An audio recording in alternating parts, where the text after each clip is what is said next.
Welcome everybody to the Data Science for Non-Life Insurance class, and today I'm going to talk about telematics insurance. So let us start with saying a little bit, what is this about? What do we mean with telematics insurance? And to explain this concept, I'm going to refer to an article that was published in the Acronyms about 7 years ago by now. This article is entitled, "How's My Driving?" And I'm going to start with the excerpt, the quote from this article that you see over here. So when we read this article, the journalist writes, well, underwriters have traditionally used crude demographic data like age, location, and sex to separate the testosterone-fueled boy racers from their often tamer female counterparts.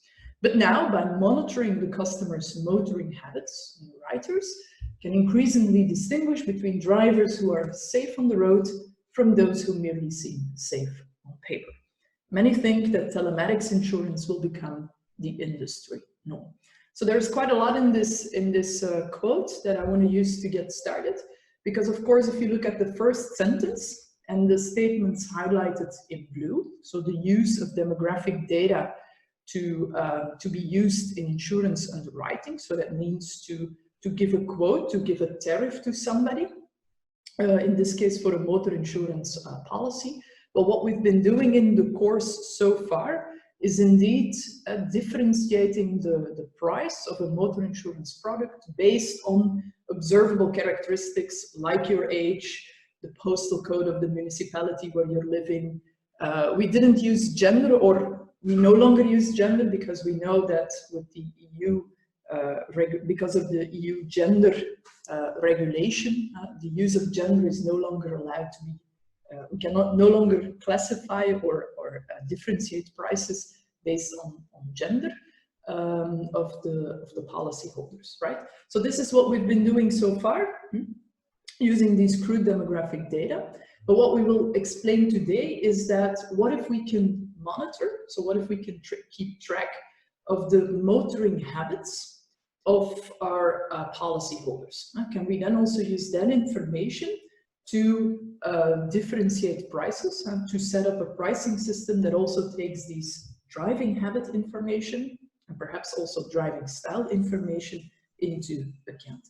And the whole idea is, of course, that this driving habit, driving style information, that's actually more related to the way how your policyholder is using this vehicle and is spending time on the road, then compared to what we do with these crude demographic data, because these are just proxy variables or proxies that we use in order to say something about the riskness of getting involved in an accident of our portfolio of drivers, right? So that's the whole idea. So can we do something beyond using these proxy variables like age, like gender, postal code, type of car, etc., and measure something that is actually more related to the way how drivers use this vehicle? Okay, is that clear for everybody? That's our starting point. So when you look into this literature on telematics insurance, and this is of course quite new, this is quite a new field in research, but also in the business. So then you'll see a couple of acronyms that matter and a couple of acronyms that you want to be aware of. So first of all, there's the acronym UBI that has to do with usage-based insurance. So that has to do with designing an insurance product that actually takes into account how you use, in this case, the vehicle that you want to cover. Usage-based insurance, you can also find that in other types of insurance domain. Think about health insurance, perhaps. If you would design a health insurance policy that is taking into account, for instance, what kind of sportive activities you're taking, how many steps you walk every day, etc., etc. So that's what we mean with usage-based insurance. On the other hand, particularly for the vehicle insurance or motor insurance, we have two additional acronyms that matter. That's pay as you drive and pay how you drive pricing formulas. So these are two different ways to design the tariff or the pricing of your insurance product. Pay as you drive, that's what we would call in Dutch the kilometerverzekering. Think about the example of Corona that is often in the news. So that means you're going to base the price, the tariff of your insurance on the number of kilometers that you're actually driving. And then pay how you drive goes one step further. And there we do not only take the driving habits, the kilometers that you're driving into account, but also the way how you drive. So then driving style, whether you're an aggressive driver or a careful defensive driver, then that is also taken into account somehow. Okay, so these acronyms matter, keep those in mind. And the picture that you see over here then has to do with the device that would be installed in the car that actually is going to keep track of those measurements that we need. So I'm not going to go into details about that. That's more a technical engineering discussion. So I'm going to show you, okay, what kind of data can we capture with such devices, and how can we then use those data in a pricing model for a motor insurance product. Why is this whole field called telematics? So that's referring to the integrated use of telecommunications and informatics. So we need to collect this data with a device in the car. We need to send it to our data provider. We need to do analysis of this data. So that's what we're going to talk about today. So often when you look at these products, a black box device is installed in the vehicle. That's not strictly necessary. You can also think about formulas where people use an app installed on a smartphone and going to collect information via this app.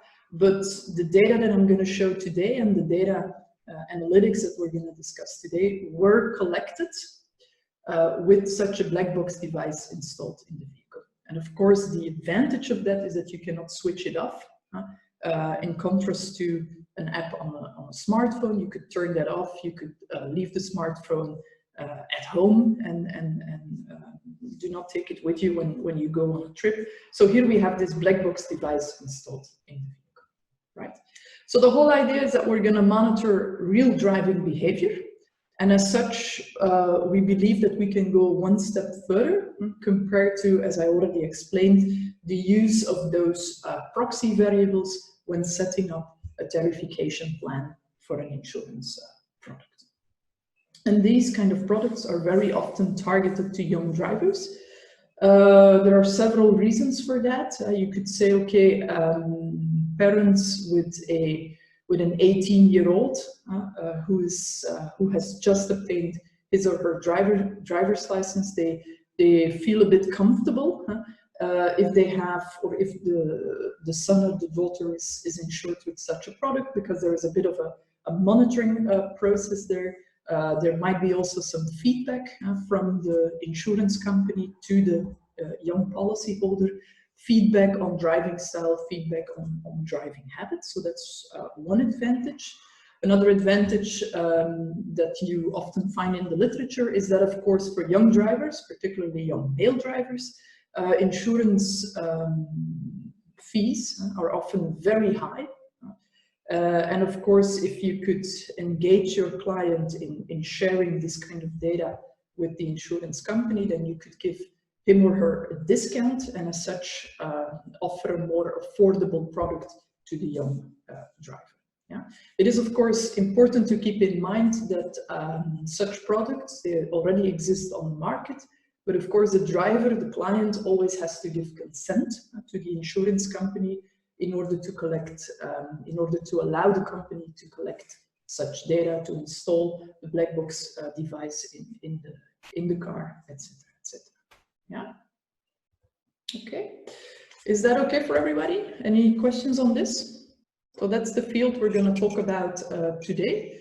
And I think you already see that this clearly goes beyond what we've been doing so far, because so far we looked at data where we have a target variable, number of claims, claim severity, as a function of very traditional characteristics, age, postal code, type of cover, type of car, etc. So now we're going to go beyond this. Yeah? Any feedback, questions? If not, then before we get started with the mathematics, I want to show you a little bit the broader picture. And on this sheet, I want to mention a couple of regulatory frameworks which are relevant to keep in mind when we're talking about telematics insurance. And the first one I already mentioned earlier on in the presentation. So that's the EU Gender Directive, which bans price differentiation based on gender since 2012. So that means an insurance company, if we look at the commercial premiums, can no longer make a distinction between male policyholder, female policyholder, right? That's no longer allowed. Now, why do I mention that here? Because we'll see throughout the analysis, one of the questions that we can ask is, yeah, what if you have this more detailed information about driving habits and driving styles becoming available to you as an insurance company? Will you then still need gender as a variable in your tariffication list, or will this effect or these differences that gender is picking up, will that also be taken over, if you want, or will that already be explained by the differences in driving habits and driving styles between male and female drivers? So that's why I mentioned it over here, because it in fact turns out, and that's a bit of a spoiler alert, that in the data that we analyzed for a Belgian insurance company, that we saw that we would no longer need gender as an explanatory variable in our pricing models when we have this more detailed information collected by the black box available to us. So that's the first thing to keep in mind. Then the second regulatory framework I want to mention, that's particularly for my Italian friends in the webinar, that's a decree by Mr. Monti in 2012, encouraging Italian insurance companies to provide a telematics option. So the penetration of telematics insurance products in the Italian market is very high. And that goes back to the regulation mentioned, or the decree mentioned over here, which in fact obliged the Italian insurance company to offer clients the possibility to go for a telematics product, right? And the reason behind this is that Mr. Monti thought it was a good idea to battle fraud in motor insurance by monitoring cars more closely via such a telematics product. And that's the explanation. That's the reason why you find a high presence of such products on the Italian market. Yeah, so keep that in mind.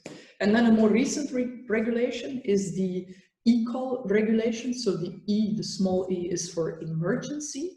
So an emergency call regulation that is effective from April 2018 on the EU market, where the manufacturers of new cars are obliged to install such an e-call facility in new cars. So that's a device that would immediately call the emergency services in case a crash is happening, right? And I mention it here because, of course, if you have such a device in the car, then that device will also collect driving information on impacts in which this car is involved, will collect such information and will use this information, for instance, in the event of crash, to make this call to the emergency services, right? So there is some discussion going on who's then the owner of the data that are collected by this device installed in the car. Will that be the OEM, the manufacturer of the car, or will that be the car owner, or should this information also be able to be shared with insurance companies? That's a bit of an ongoing debate at the moment. But you see, it's all about the same picture and the same bigger idea. What if we have devices installed in cars, and these devices are capable of capturing, of monitoring driving habit, driving style information? What can we do with such data, right? Okay, so that's what I wanted to mention over here. Now, if you look, first of all, let us see, I've got a question from Christina. So Christina, if you turn on your microphone, everybody can hear your question. Yes, thank you. I want to know if the data collected by these black boxes is considered or handled as big data, as in there are some limited operations that we can do that. And is the trend that usually the insurance companies pre-process and handle the data themselves, or do they receive the pre-processed or summary data from third parties? Yes, it's a very good question, and I will answer it throughout the presentation. So when we go into more detail into the kind of data that we have and which kind of parties are involved, then I will get back to your question. Is that okay? So I won't answer it at this moment, but it will come back in the presentation. All right? Cool, thanks. Okay, any other questions so far?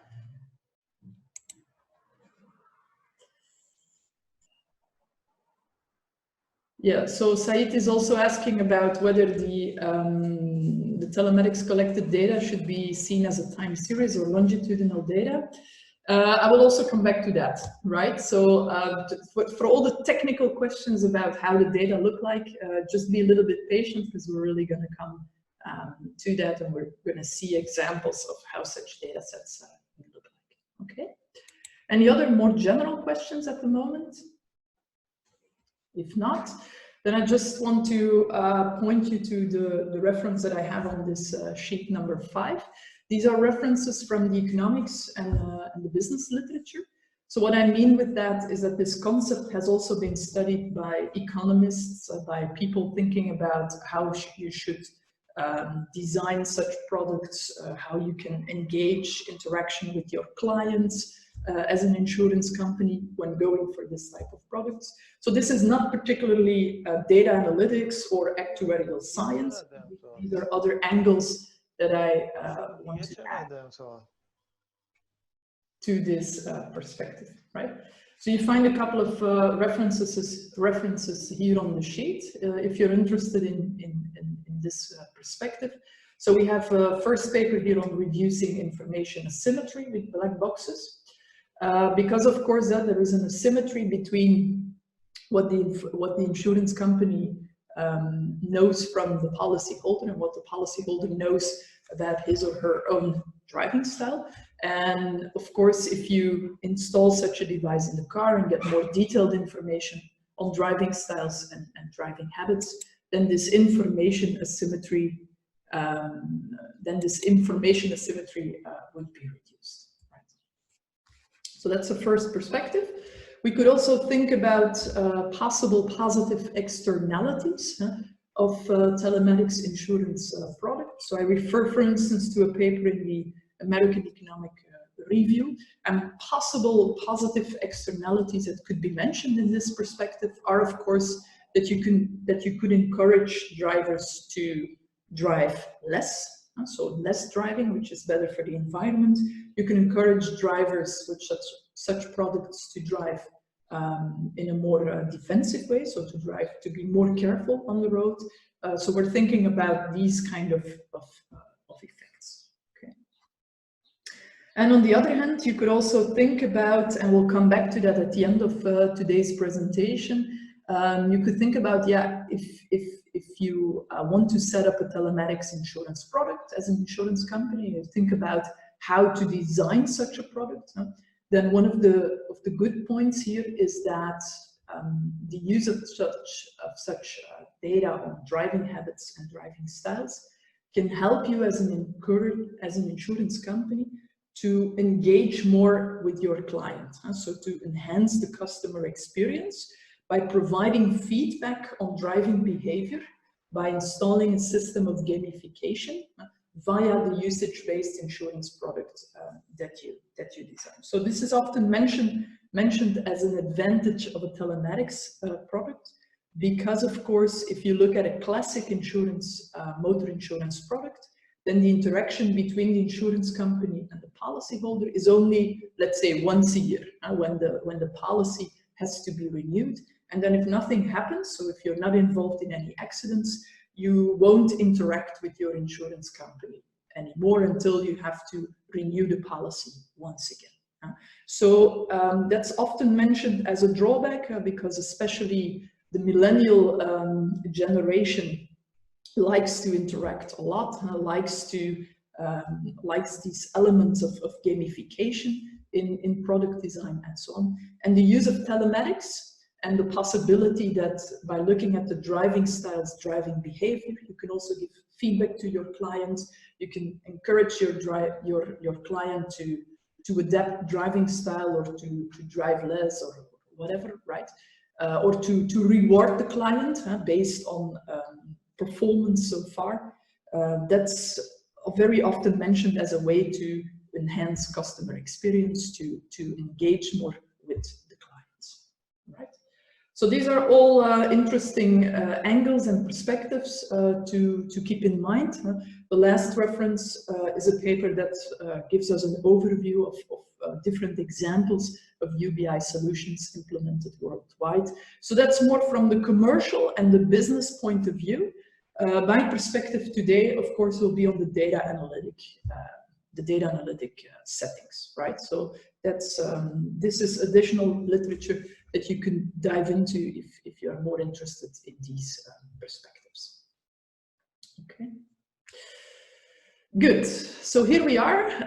So we're going to think about our actuarial pricing models. And this is a picture that you recognize from the past classes. So this is where we were so far. We have our superhero, and our superhero has certain characteristics or features. These features could be nominal. Think about type of profession, type of car, the kind of fuel that the car is using. We've got ordinal features like your age, the number of years you have your driver's license already. We've got spatial information like the postal code of the municipality where you're living, etc., etc. And then the whole idea was to build a model for claim frequency on the one hand, a model for claim severity on the other hand, as a function of these features that we have available. So that's the usual perspective that we've been covering so far. But now there's something new on the horizon, and now we're able to collect additional information. For example, we're able to collect information on mileage. So if you go on a trip, how many kilometers do you drive? If we look at travel time, how long does this trip take you? Was it a 20-minute trip? Was it 1 hour, etc.? Yeah? If you look at the time slots, have you been driving during daytime, in the morning, in the afternoon, or during the night? If we look at the road types that you frequently visit, do you spend more time on the highway? Do you spend more time on local ways? That's the kind of information we're now able to collect. So this is what I will call in my deck of sheets driving habits. This has nothing to do with the way how you drive, but it's more about your daily routine. Do you use the car to commute to work, or do you use the car to bring your kids to school, only do short trips around your house, in the neighborhood of your house? What's your driving habits profile? Okay. And then on the next sheet, you'll see that we can also say something about driving styles. We could think about speeding. So if we have your speed and if we have information about the speeding limit on that particular road in Belgium or abroad, then we can say something about speeding information. We can say something about acceleration. Yeah, we could perhaps also say something about attention. Do you use your mobile phone or certain apps while driving? And we could combine these informations with weather details and say something about, yeah, what was your speed acceleration on a rainy day or speed acceleration on a sunny day, etc. So in the presentation today, I'm going to focus on the first two, so speed and acceleration. I'm not aware of any paper where the other two have been using, but okay, you could picture that if you're able to collect such information, that you can actually use the tools we're gonna discuss today to include those as well in your analysis, right? This is what I will refer to as driving style, because think about speed, think about acceleration. this really has to do with your driving style, not your driving habits. Is that okay? So this, I think these 3 sheets are important. We have the classic information that we discussed so far. We've got the driving habits information, and we've got the driving styles information. And our mission is still the same. Can we say something about number of claims and severity of claims in the presence of these different types of features or covariates that we registered for our policyholders? So what do I want to present today? I want to say something about the use of data analytic tools to analyze such data. And I want to start with our own research. So this webinar today is a bit is offering a research-based perspective on the topic. So our own work has been published in the Journal of the Royal Statistical Society, Series C. So that was a paper with my former PhD student Roel Verbelen and my colleague Gerda Glaskes from the Business Statistics Department at the Faculty of Economics and Business. And what we did in this paper is we built claim frequency models using information on driving habits. Yeah? So that's the first paper I want to explain. I want to explain what the data looked like and how we built these models, what kind of insights we got from this analysis. The first bullet you recognize already, because that's what we did so far in the class, where we discussed the data-driven strategies for the construction of our tariff classes in the presence of very traditional information observed on our different drivers. And then later on in this webinar, I will also shed light on the work of some colleagues working on this topic. So that will be the work of Professor Mario Wüthrich from the ETH in Zurich, who has been working on the use of driving style information from GPS collected data, right? So that's also something I would like to explain today. Okay, any questions? Are we good to go?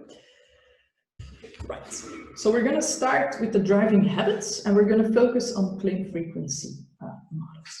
So here I already got a couple of questions from Said and Christina asking about what do these data look like, what's the structure of the data. So let's start with explaining that. So we're going to work here with a telematics data set that was collected by a Belgian insurance company. And at the time that we were doing this research, this analysis, we had data available collected between 2010 and 2014.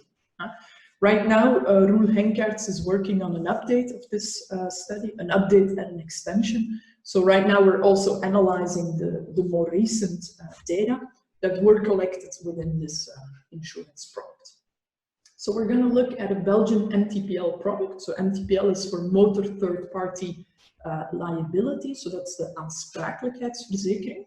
So we're going to look at that particular cover, and we're going to look at young drivers who signed up for this product and who opted for the telematics option. So these drivers, they agreed to install this black box in their car, and in return they got a discount in their discount on their insurance premium at the start when they signed up for the contract. At the time of writing, that's the only way how this information collected with the telematics product was used. Yeah?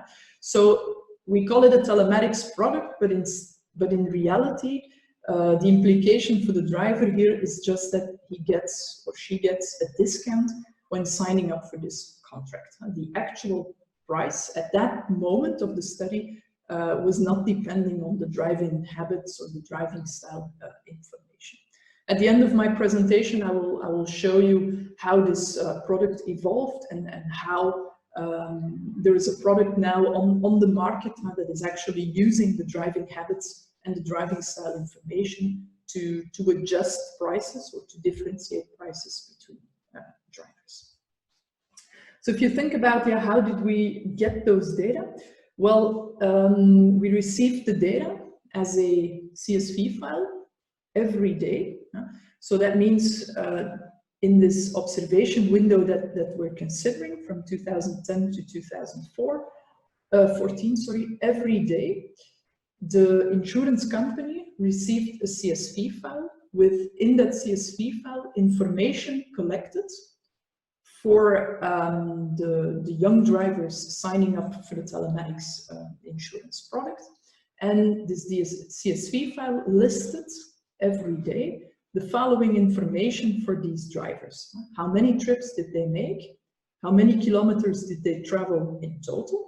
And how many kilometers did they travel divided or split in different time slots and divided or split across different road types. So that means you have a bunch of young drivers and every day you registered for them how many kilometers did they drive, how is that distance driven split across different time slots, across different road types, and how many trips did they make. So that's the information we're going to start with in this first project. So this is clearly only about driving habits, and it's also quite structured in the sense that, for instance, the definition of these time slots, the definition of these road types, the information that was collected, that was agreed upon when at the start of this type of contract that the insurance company had to agree upon, had to think about, okay, what kind of pieces of information do I want to register and do I want to keep track of for my population or for my group of telematics insured young drivers. Yeah? So this is our starting point. Now, to come back to, I think, Christina's question. So in order to picture this, this flow of data or this flow of information, it is important to have the following scheme in mind. Because we have here our insured, so our policy holder. We have our insurance company, and typically we only have an exchange of information from the client to the insurance company. That's what's happening in the traditional underwriting system, because the the policyholder will share with the insurance company information such as where do you live, what's your age, what type of car do you drive, etc. That's the typical flow of information. But now we've got a new kid on the block, if you want, and that's here labeled in my scheme, in my flow chart. I labeled this new kid on the block the data providing company. So in this particular case study, there was a data providing company who was registering, who was keeping track of the raw telematics information that was collected with the black box. And then this data providing company sent or shared every day the collected information in a sort of aggregate version with our insurance company. So this daily CSV file that was shared with the insurance company, that's the flow of information that is happening over here in my flowchart. So this was an aggregate version of the very raw, fine-grained, very granular telematics information that was collected originally from the black box. Yeah. So that is important to keep in mind at this point. In the first study, in the first paper that I will discuss in this class, we're looking at information which was already aggregated daily per policyholder who signed up for this telematics product. In the next in the next research papers that I will discuss, we'll also look at telematics information that is collected, let's say, every second or every 2 seconds via a GPS signal. And then we're looking more at these, what I label here as the raw telematics information. Yeah? So different settings are possible. To come back to Christina's question, if you look at this raw telematics information, every second you receive a GPS signal, that's big data, right? Because if you follow that kind of information over a group of policyholders, it's going to give you a lot of information. If you look at, okay, we receive every day a CSV file with the aggregate information, then you can say, okay, is that big data or not? That's a little bit, that has to do with the vagueness of the definition of big data, but that's definitely at a different scale and at a different level of complexity of managing the data, right? Before answering your questions on this, let me mention that, of course, this whole flow of information might be prone to data quality issues. And it's very important to keep track of the quality of the data that you are receiving as an insurance company. So if we look into the flow of information from the data provider to the insurance company, then I'm going to show you on the next sheet one of the problems that we were facing when analyzing this data. So what you see here is our observation window from 2010 to 2014. And what I'm going to plot here on the y-axis is the total distance driven in kilometers by all the policyholders who signed up for this telematics product, right? So what does that mean? You get an overall distance driven every day by all these policyholders together. So every dot here represents 1 day in our observation period, and the total distance driven by all my drivers. So you see here some clear trends. You see here also a bit of a change point, if you want. That was because two labels or two brands were merged by the insurance company that we're considering here.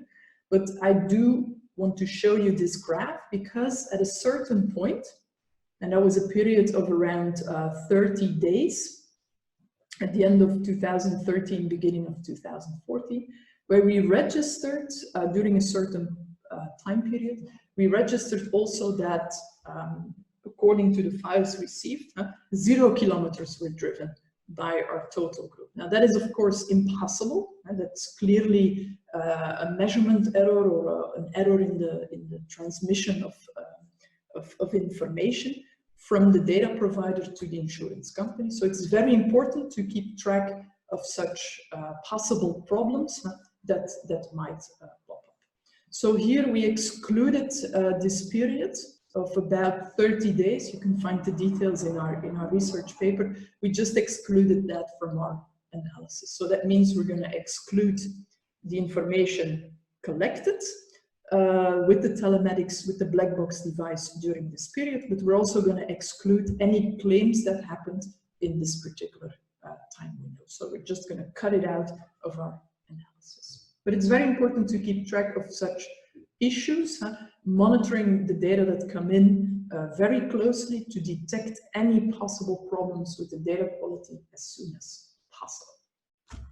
Any questions? Okay. So Said says, when it comes to the type of road, what does aggregate information mean? Well, it means that, so when I say aggregate every day, at the level of the policyholder, you could say, okay, I'm Katrien, I'm having this black box device installed in the car. I drove today 100 kilometers. 20 kilometers were on the highway, 40 kilometers were on local ways, and another 40 kilometers were abroad or something. Yeah, so there is a definition of different types of road, and we see for every policyholder every day what is the composition, what is the split of the kilometers driven that day across different types of road. Said, does that answer the question? We're going to discuss that a bit more later on, but that is the idea. Okay, and then Claudio also has a question: what happened in case of data theft? Is the insurer responsible? And in this case, what are the rights of the insured? Yeah, that's a very good question, but I cannot answer it right away, or I don't dare to answer it. So you'll see, of course, that the regulation perspective in terms of privacy, in terms of who is the owner of the data, who is responsible for to offer protection against the situations that Claudio is mentioning. So all these regulatory aspects are very important. And because this is such a new field that is constantly evolving, And I want to refer you to some work of my colleague, Professor van Schouwbroek, who is teaching the regulation courses to you. So she has a research project on studying the regulatory aspects of this telematics insurance products. So she's working on a paper that brings all these perspectives together, and which would also answer the question that Claudio has. So from my side, I can only share some insights with you on the more analytic perspectives today. Is that okay? All right, any other feedback? So let us continue a little bit more and then take a short break. Because of course, what we want to come to is how to analyze the data collected, right? So we're going to continue with our data set collected by this Belgian insurance company, as I explained so far.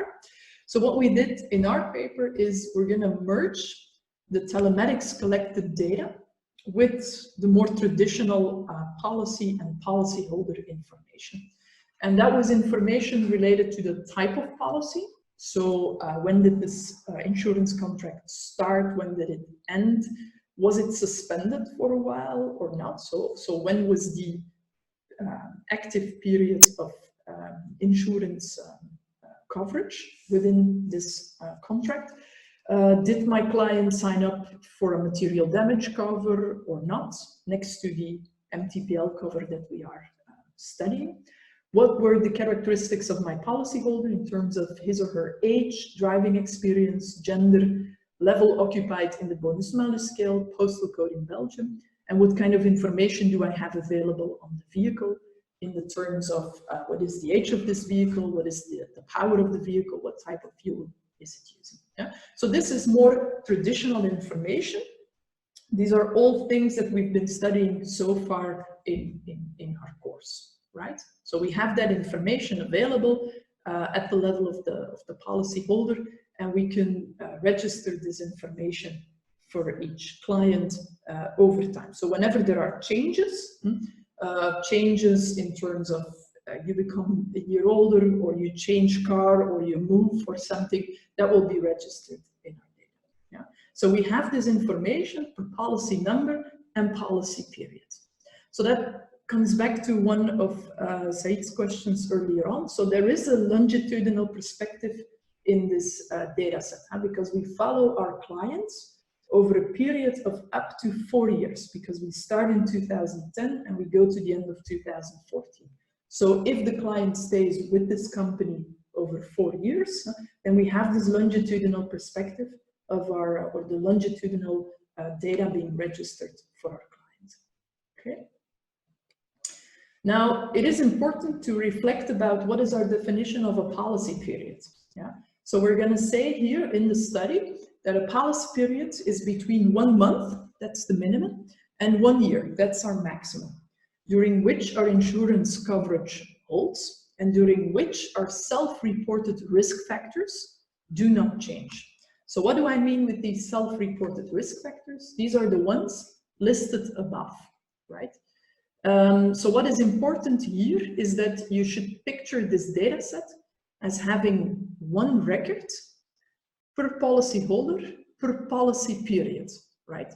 So if you are with the company, you stay with the company over the whole year, and your self-reported risk factors do not change, then you have one line for that policy period during 1 year, right? But let's say that I'm Katrien, I'm living in Mechelen and I'm driving a Volvo, right? And in the middle of the year, I decide to sell my Volvo and I buy a Tesla, okay? So then this record for Katrien during this particular year will be split into 2 records, because half of the year I was driving the Volvo, living in Mechelen, blah, blah, blah. But then the next 6 months, I will be driving the Tesla, living in Mechelen, and so on and so forth. So whenever a risk factor changes, you have to split the record and you have to create a new record that is keeping track of this of the actual information that is registered for your policyholder. So that's important. And I want to stress that because that's, I mean, also for more traditional insurance products, you're going to register the information in that way. But the data that we've been analyzing so far in the class, they were super clean in the sense that you had one record for every policyholder for the corresponding period of exposure. But in reality, you will often have to split records whenever a characteristic of your policyholder is changing. Like the client is moving, the client is buying a new car, the client becomes 1 year older. So whenever that happens, you're going to split your record in your data. Is that clear? Okay, so that's the information we have.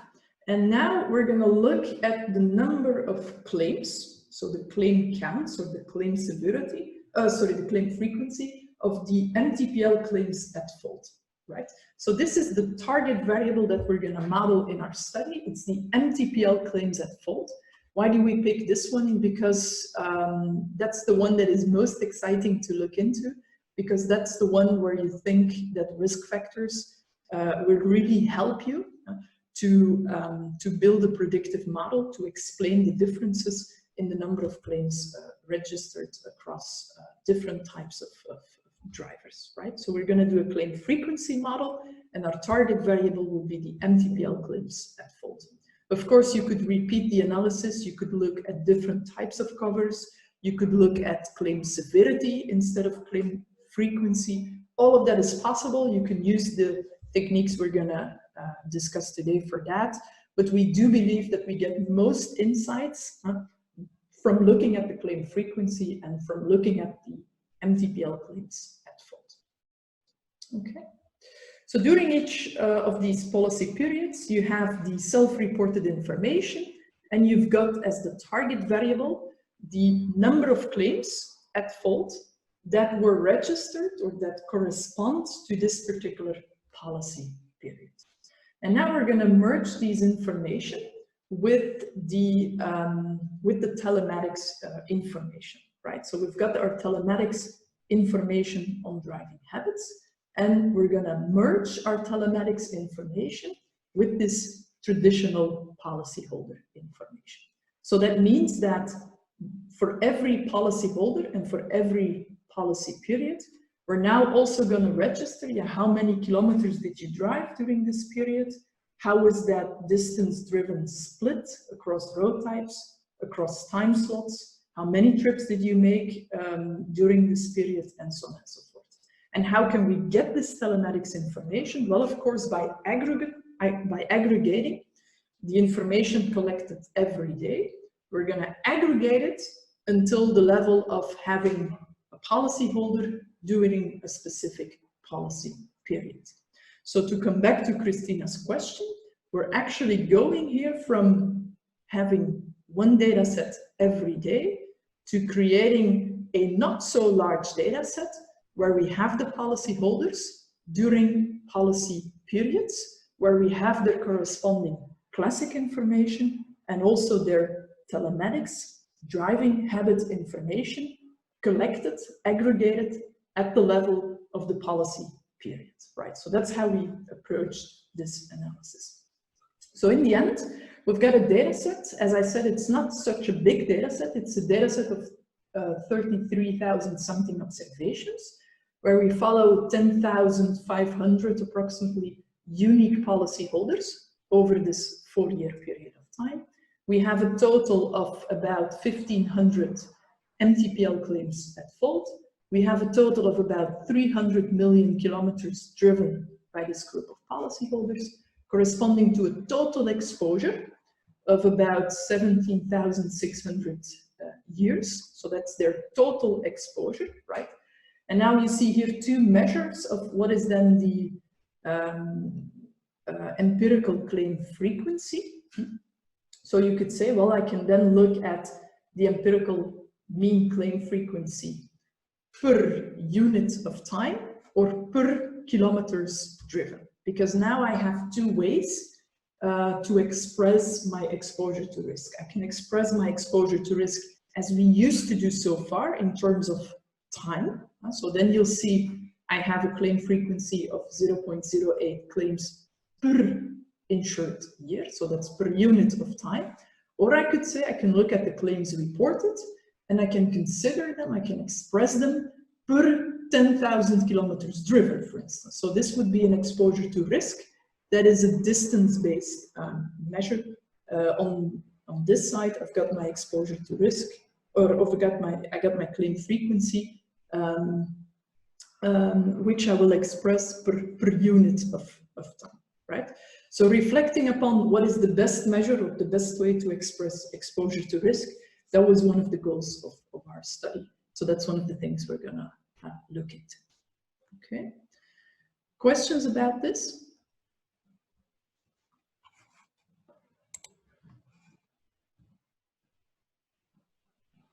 So Said says, is it possible to have a risk factor based on a combination of time and distance?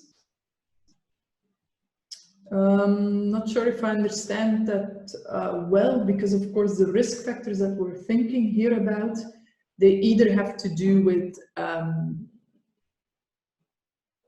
time, or they're going to say we've got our policy holder who we follow during a certain policy period. During that period, he drives a certain distance, right? And then we have some risk factors indeed being registered. So they either have to do with the kilometers that you drive, or the time you spend on the road. So yeah, perhaps what you're referring to, if you look at a combination of time and distance, then you could think about what is the average duration of a trip or something that you make. So we'll see some of such characteristics being discussed later on. Yes. Other questions? Yeah, so Ahmed is raising a good question. So what if your driving habits are changing over time? And that's particularly relevant in this telematics context, because of course the idea is that as the insurance company gives feedback to drivers, then you could improve your driving habits or your driving style over time. So this question that Ahmed raises, it's very relevant, and it's very much related to the way how you're going to use your telematics collected information in the product that you design.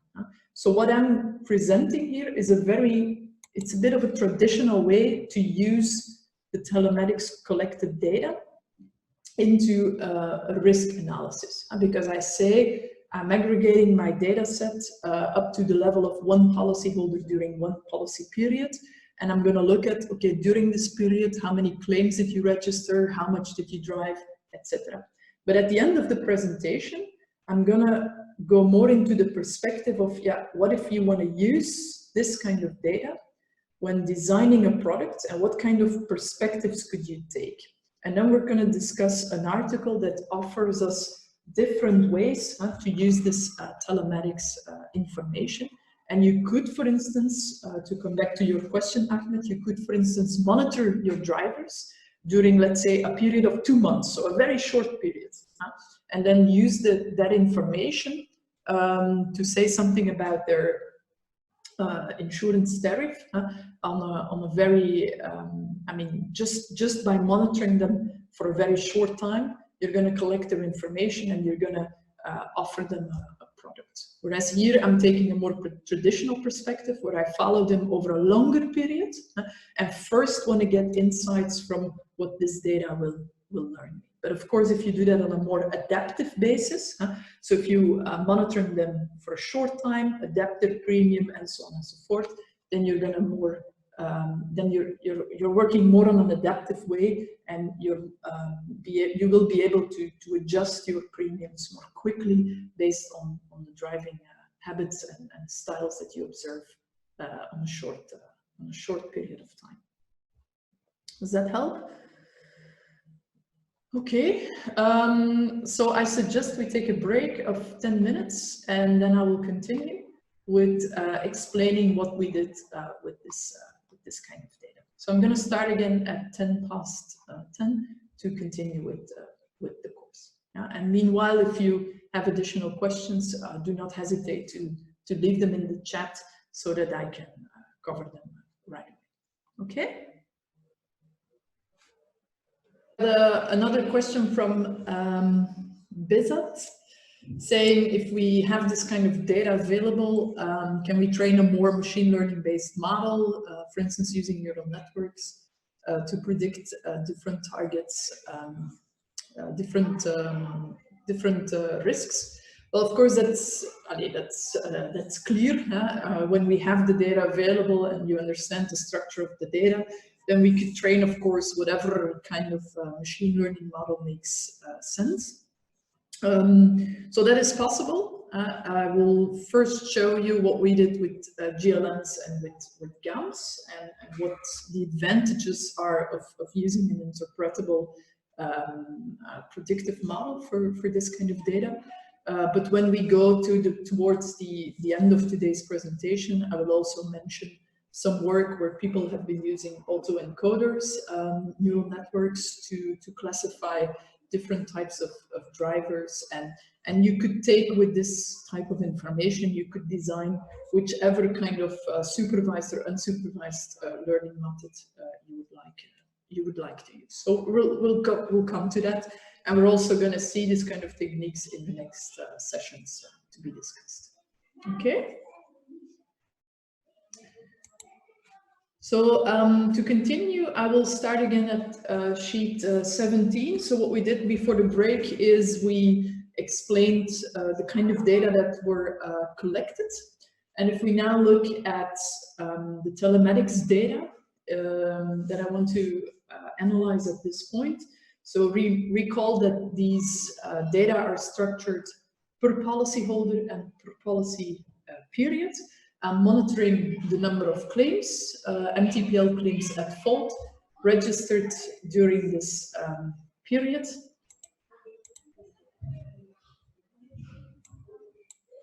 During this period, and I want to build a predictive model to explain and to predict the number of claims reported during a certain period as a function of the characteristics which are available. And in terms of the characteristics which are available, I have two visualizations at this point. So in sheet number 17, you see the policyholder and policy information that is available. So we see, for instance, a histogram reflecting the age distribution of my drivers in the data sets. We see the driving experience. We see the age of the vehicle insured, the power of the vehicle. We see the level occupied in the BM scale, the gender of my drivers, the type of fuel, whether my driver signs up for a material damage cover, yes or no, and where my clients are living on the map of Belgium, right? So you could look more carefully into this. You could also read our paper for a more detailed description, but I just want to highlight here, look at this age distribution, right? So we see that we only have young drivers available or registered in the data set. That's of course because we're studying a product that is only offered to these young drivers, right? So that is reflected here, and also here, the experience of our drivers. These are young drivers with few years of experience or only a limited number of years that they obtained their driver's license. So that's important to keep in mind. About the bonus-malus scale, we've been struggling quite a lot with getting that right from the insurance company we've been working with, because of course these are young drivers, so they have not much experience yet.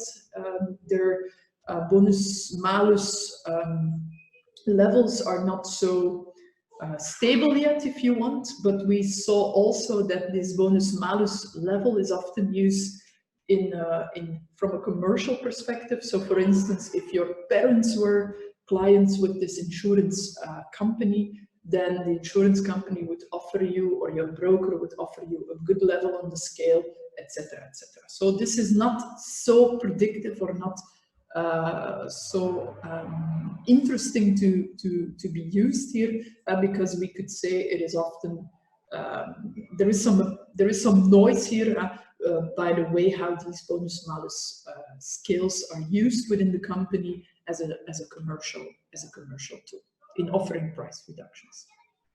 So that is in terms of my policy information. Now let's look at the telematics collected information. So this is new stuff, and this is what you don't see traditionally in pricing studies. This all has to do with my driving habits, because remember, I have no information at this point about driving style. How could I visualize the telematics information? Well, here you see the yearly distance driven by our drivers. So why do we express this as a yearly distance? To make this comparable across different drivers. Because of course, if I only follow my driver during 2 months, then I've got a distance that is measured over 2 months. So that's on a completely different scale compared to when I would follow my driver across a whole year. So to make this histogram, or to be able to create this histogram and get the information across drivers followed during different lengths of periods, to make that information comparable, I'm going to put everybody at the level of the yearly distance. So that also means that if I follow my client only during 2 months, I'm just going to extrapolate that information and pretend as if my driver would keep on driving in the same way, and extrapolate the 2 months, the distance driven during 2 months, extrapolate that to the level of 1 year of driving, right? You see here the average distance driven. So that's the average distance driven per trip. So that tells me something about, are you somebody who commutes to work and you live quite far from your work? Or are you a driver who stays very close to house and only uses to your house and only uses the car for very short trips, etc. Yeah? And then the additional plots that you see over here, these spaghetti plots, these are very, very typical for the kind of data that we have. And these will also create the methodological challenge that we have to solve in this analysis. Because this has to do with how your distance driven is distributed across, for instance, driving during the week, driving during the weekend. That's what you see over here. This is your distance driven split across different time slots and across different road types. Yeah? So what we have on the Y scale, or on the Y axis here, are proportions. So that means we're going to look at your total distance driven during a certain policy period, and we're going to split that across a specific composition. So if you look, for instance, at the time slot, we're going to say, okay, Katrien, she drove during this policy period 1,000 kilometers, 20% was in the morning, 20% was in the evening, etc., etc. Yeah? So here I have, for one driver during one policy period, what was the composition? So what was the vector of percentages that tell me how this total distance driven was split across time slots, or was split across road types, or split across week and weekends. Yeah? So this is a vector of percentages. We have these gray lines, these spaghetti lines, because of course this should be considered as a multivariate vector, right? So as one vector that belongs to one particular driver that captures the information of one particular driver. So these measures, these different percentages, I should consider them, okay, as they belong to one particular driver that I follow during one particular policy period.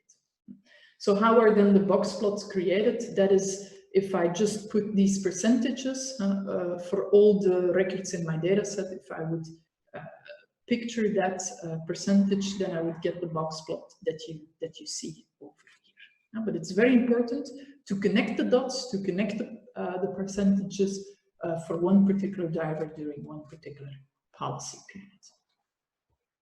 Okay. So I had a question on this from Christina. Why do the extreme plots points don't get a gray line? That's a good question, because I just randomly picked 100 drivers, right? So I'm not showing the gray lines for everybody in the data set, because then the whole plot would be would get very blurred. But I just picked randomly 100 profiles, and I connect their dots, right? So for these extreme points, That's just coincidence that I didn't pick the driver corresponding to this point in my graph. Yeah? So I just have 100 randomly selected drivers for which I connect the dots over here. All right, so to clarify this a bit more, I've got the following two examples of driver profiles. My first driver is Mr. James B from my data set.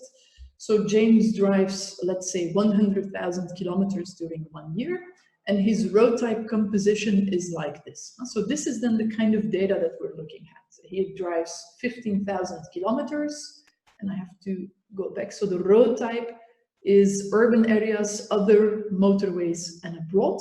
Okay, so on urban areas, he drives 15,000 kilometers.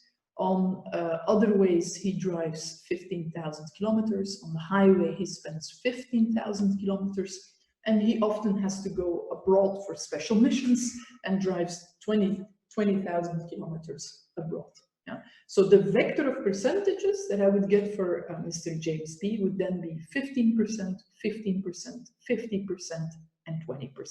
So these would be the dots that I would connect for him in the plot of the road type composition. So what is very peculiar here is that for this particular information, we've got a vector of percentages, right? They are positive, they sum up to 1, okay? And you could express them in various ways. So you could see this as a vector of percentages, that's what you have over here. But in fact, the vector with the actual kilometers driven here has the same kind of information. So there also we have the parts of a whole. So we measure how much or which part of these 100,000 kilometers in total were driven across the different road types. And so we call this a compositional data vector. And we're going to dive a bit more into that later. On the other hand, I could look at another driver profile, that's Mr. Eugene. He only drives 1,000 kilometers during 1 year, and his composition is 500, 300, 200, 0.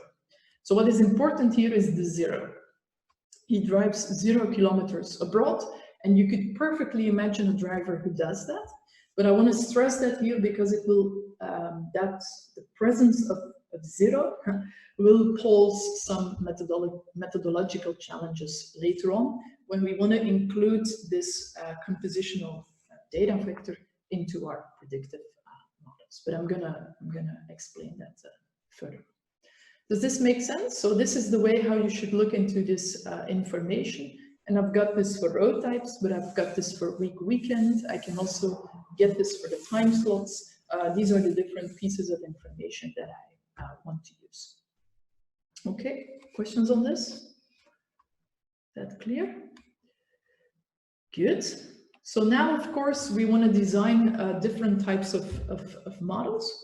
And we also want to answer questions like, okay, what is now the best set of variables to be used in your predictive model for claim frequencies? Should you use the telematics information? Should you use the more traditional characteristics? Should you do a combination of both?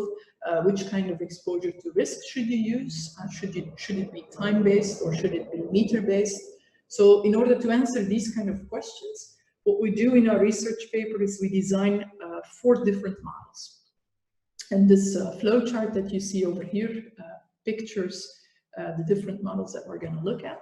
So on the one hand, we say we're going to build a model that is using the optimal set of variables, but only those variables which I would label as classic policyholder and policy information. So the model that we put together here is neglecting, so is ignoring completely the driving habit information that we collect. Yeah? So that's a classic model. We're going to get the optimal set of variables within the classic pieces of information that we have at our disposal.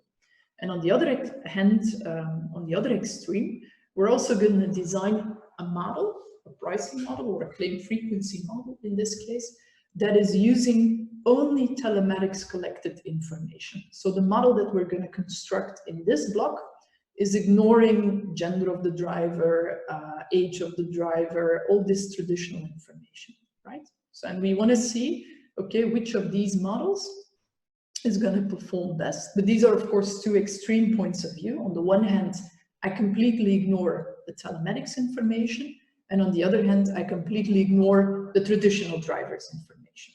Yeah, and as a hybrid model, I will, of course, also construct a model that can use the best of both worlds. So the models that you see here in the middle, they can select or they can pick the variables that they want to use from both the traditional policyholder information and also from the telematics collected information. And I'm going to design two types of such models, and I call them here time hybrid versus meter hybrid models.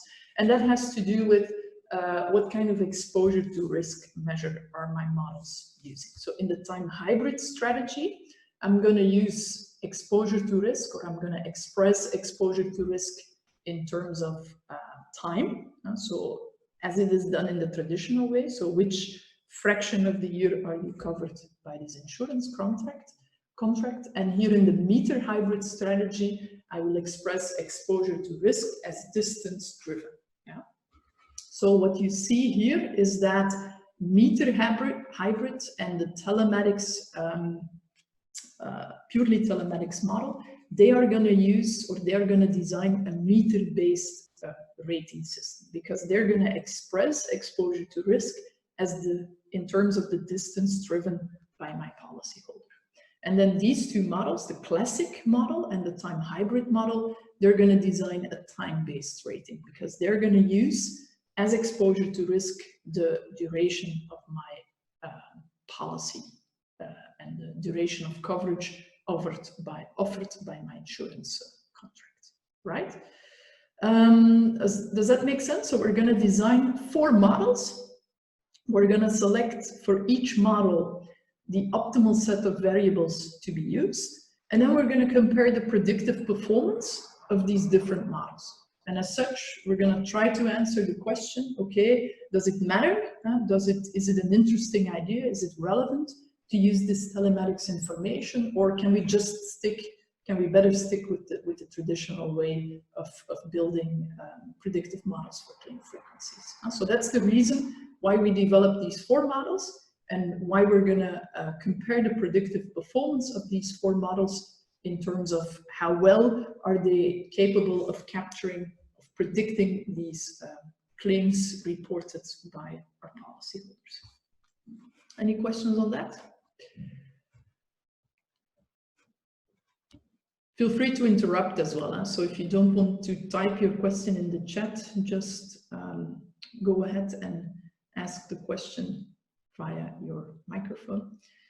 All right, so if we can continue here, then let's see at what kind of methodology that we use to build these predictive models. So we already covered the question where one of the students was asking, okay, can we do a neural network for that? Of course you can. So you have a target. The target is number of claims reported. You have a bunch of features, and you could use whichever type of predictive model you want to go for. Now in our article and in our study, we've been using GLMs and we've been using GAMs. So at this point in the course, we know what a GAM is, we know what a GLM is. So we have a certain response, we have certain features. We're going to pick a distribution from the exponential family of distributions. We're going to go for either a linear predictor or an additive predictor with the GAMs, and we're going to express the expected value of our target. So in our case, the expected claim frequency as a function of this, so we're going to model a transformation of the mean with our linear predictor or our additive predictor. So I'm not going to explain that anymore. We know how to do this, and we also know that if you have variables measured continuously, then it can be interesting to go for these GAMs, because then you can include smooth effects of these continuous risk factors. You can include smooth effects of your spatial effect into your predictor. So that's the framework I'm going to start with initially, right? And there are certain advantages for that, and the main advantage if you look at constructing insurance tariff plans, is that these predictive models are super explainable. So they're super interpretable, and they're not black box techniques. So whenever I have to explain the tariff and the rating variables that I used in my tariff to a regulator, or whenever I have to show this tariff list to my ICT department and ask to put that into place, I've got a very simple model that is quite that is easy to explain, to give interpretation to, etc., etc. If you would go for a neural network, or if you would go for a gradient boosting machine or something else, that is, we'll discover that in the next classes. But one of the disadvantages that you have over there is that the model becomes more black box, more difficult to explain to stakeholders. And of course, because this is a very highly regulated business, insurance and insurance pricing, we have to be very well aware of the explainability of the models that we're constructing. Yeah? So that was our primary motivation to go for these GLMs and these GUMs. Now let me explain the kind of GUM that we put together for this study. So our target is the number of claims, N, per policyholder. Policyholder is here the I, per policy period, and the policy period is the T. So I've got a longitudinal data set where I can follow my policyholder over different periods of time. And because remember, I started in 2010 and I went all the way up to 2014.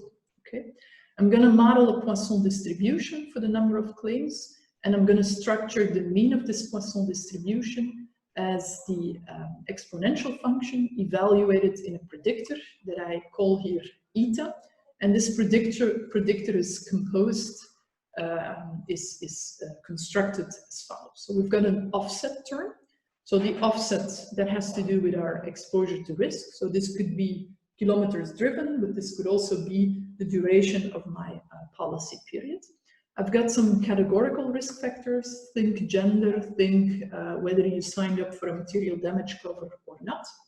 I've got some continuous pieces of information. Think about the age of the driver, the driving experience, think about perhaps the level occupied in the bonus-malus scale. I've got spatial components that has to do with the municipality that you're living in Belgium and the let and the long coordinates of the center of the postal code area that you're living in Belgium. I've got a random effect and I've got compositional information. So these two pieces of information, these two elements in my predictor, these are new compared to the models that we designed earlier. So why this random effect? That's because we have longitudinal data. So we do allow at first to include a random effect per policyholder across the different policy periods that we follow this policyholder over time. So we do allow to include a random policyholder specific intercept in order to capture the dependence between the observations that we have for the same policyholder over time, because we follow possibly a policyholder over multiple periods of time. So we say these observations are correlated, and we'll try to capture this dependence via this random intercept. So if that doesn't ring a bell to you, just wait, and we're going to cover that when we're discussing credibility type models, because that will be extensively discussed over there. I also want to say that we included the possibility to have such a random intercept, but when building the models, we found out that in fact there was no need to include this random intercept. So the inclusion was not significant, and we dropped these random intercepts later on. Another new component is this compositional information. So that has to do with the vector of percentages that tells me how my total kilometers driven were divided across different time slots, across different road types, across week and weekend, right? So this is a new piece of information, and this is going to pose me some methodological challenges to include that vector of compositions in my predictor in a meaningful way. So this is something we have to talk about. Okay, so this is the most general model specification that I wish to consider. Any questions here? So it relates to what we've done so far, but it has two new pieces, this random effect and this compositional data vector. Okay. So here it comes to, so on the next sheets, I want to say a few words about how we use the compositional telematics data as predictors in our regression, because that is forcing us to do something new. Yeah? So that's the methodological novelty of our research paper, because first of all, we have to motivate why the divisions of the total distance driven should be treated with care. Because you could say, well, I can just put this vector of percentages in my predictor and that's it. No, you have to be very careful there, because these are highly correlated with, and they sum up to the total distance driven, right? So you have two pieces of information here. You have the total distance driven during the policy period on the one hand, and then you have how this total distance driven is split or is composed across different time slot, different road types. Yeah, and of course you have correlation. I mean, if you look at the vector of the kilometers driven across time slots, across road types, these are correlated, right? And we also know that they add up to the total distance driven. So that's going to impose me some challenges, in the sense that the standard regression interpretation is no longer valid. Because the standard regression interpretation, or the standard interpretation of regression coefficients, is that ceteris paribus, and this coefficient expresses how the expected target is changing if I increase that particular variable with 1 unit, keeping the other variables fixed. But if you would do this reasoning, or if you would apply this reasoning to a vector of composition, so if you're going to change one of them and keep the others fixed, yeah, that's of course not going to work if you look at a compositional data vector. Because if I say I'm going to drive more on the highways, then it means that naturally I should drive less on other ways, right? So if I don't change the total kilometers driven, if I look at the composition of my kilometers driven across time slots or road types, I cannot give a ceteris paribus interpretation to this compositional data vector if I would use it in a classic way in a regression setting. So this is going to challenge me. This is going to force me to do something else, right? I want to use both pieces of information. So I want to use the information from the total mileage on the one hand, so the total kilometers driven. That's what I want to include in my predictor. And on the other hand, I want to use this compositional data vector. So the vector with percentages, if you want. I also want to include that as information in my predictor, because I think there is value in both, right? And they both bring me insights, they both bring me things that I want to use in the predictive model for my expected claim frequency. Okay. So we'll have to think about how to include these compositional data as predictors in our regression. And we'll have to think about how to interpret their effect on the average claim frequency. And this has to do with designing an interpretable predictive model for my claim frequency. So the whole effort that we put in our research paper into the use of of these compositional data, we put a lot of effort in there because we care about the explainability, the interpretability of the model that we are constructing. If I don't care about that at all, and if I just want to come to a predictive model that I want to value based on the predictive power, like doing a black box model, like a neural network or a gradient boosting, and I only care about predictive accuracy, then there's no point, or then you don't have to worry so much about this interpretation and the use of this compositional data. But that's not the perspective that we take in this approach. We really say, okay, we want to be very careful and think about how we should interpret the effect of such a compositional data vector on the predicted mean claim frequency. So we're going to put some effort into being able to do that, right? And then there is this solution for structural zeros that we need to put into place. So we'll see that the solution that we bring for the use of our compositional data, that is a solution that is not going to be able, or that's going to be difficult to use if we have these structural zeros.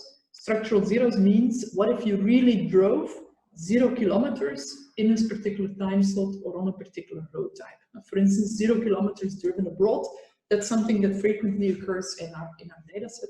So how are we going to handle those? So the problems with the zeros will come up when you see how we do this methodologically, and then you'll see that we indeed need a solution for that. Okay.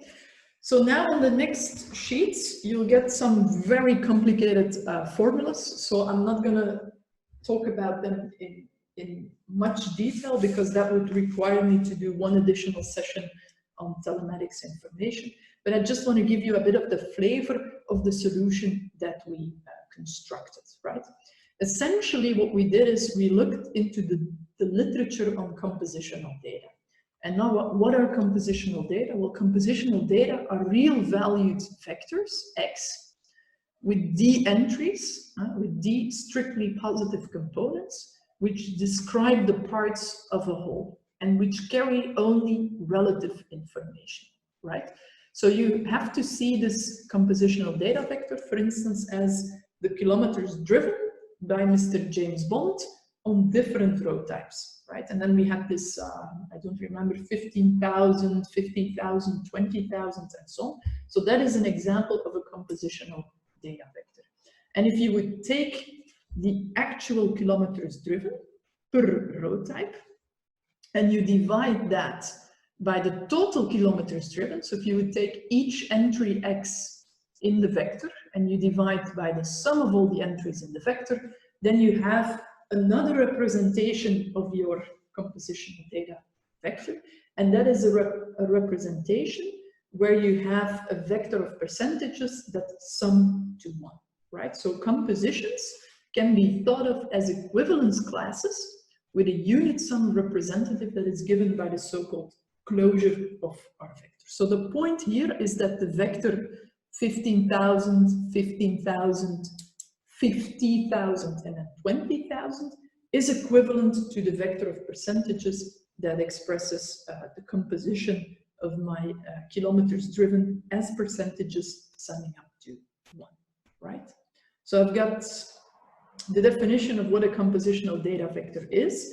And now the whole problem, if you look at this compositional data vector, is that if I would give you 2 such vectors, and I would ask you, for instance, to add these together, then it's not so clear what you're going to do, right? Because if I give you 2 vectors of percentages summing up to 1, and I ask you, give me the sum of these 2 vectors of percentages. You can try that with an example, but it's not so clear at first sight how you should do this. And for that, there is a whole literature which was launched by Professor Aitchison in the 80s, and who designs, who proposes a specific geometry on this simplex, so on the space, if you want, of the compositional data vectors, which are summing up to 1. So Mr. Aitchison showed us how to equip this simplex with a specific addition operation, with an equivalent of a multiplication operation, with the equivalent of an inner product, of a norm, of a distance measure. So the whole idea here is that you have to go to this specific geometry if you want to be able to do meaningful operations with this compositional data vectors. Yeah? So what we see over here is how to equip your simplex with appropriate operations such that you obtain Euclidean vector space, and such that you can say something about, for instance, what is the inner product of two compositional data vectors, and so on and so forth. So we're going to work with this type of operations when we're looking at these compositional data vectors. Okay, so I know this is very intimidating, but it's just to give you an idea. If you have this vector of percentages, be very careful on how to use these. You really have to think in the appropriate geometry to work with this information. And what we're going to do is we're going to apply certain transformations such that we can transform our original compositional data vector into a new vector that is, for which we do not have this constraint that the vector is gonna, or that the entries in the vector are gonna sum up to 1. And in this literature on compositional data, several different types of transformations are widely or regularly applied. And I list 2 of them over here. So first of all, you've got this centered log ratio transformation. That's the CLR transformation, which is going to take a vector of, which is going to take a compositional data vector X and transform it in a vector U, of which the entries are defined as follows. So you see here, I'm going to take the logarithm of an entry xi, and I'm going to divide by the geometric mean of my vector x. Okay, so this is one type of transformation that is widely used in this field and which we're going to need along the study. And a second transformation is the isometric log ratio transformation, which is going to transform the compositional data vector x into a vector z, which is not constrained anymore. So the entries in z can be positive, negative. There's no specific restriction on the entries z. For the CLR, that's not true, because if you look at the vector u, then you'll see that the sum of the entries in the vector u will be equal to 0. And you can easily write that down for yourself that that is true. So here we still have this constraint being applicable. But here with the ILR transformation, that's no longer true. And in fact, if you look at this transformation, if you make the parallel with what we're doing in logistic regression, so in a logistic regression, you're going to look at the probability of success. So if you look at the probability of success and the probability of failure, you've got P and 1 minus P. So you could also see that as a compositional data vector in 2 dimensions. And then when we're building a regression model, we're going to apply the logit transformation of P. And we're going to do the logarithm of P divided by 1 minus P. Well, in fact, that's related to what you see over here.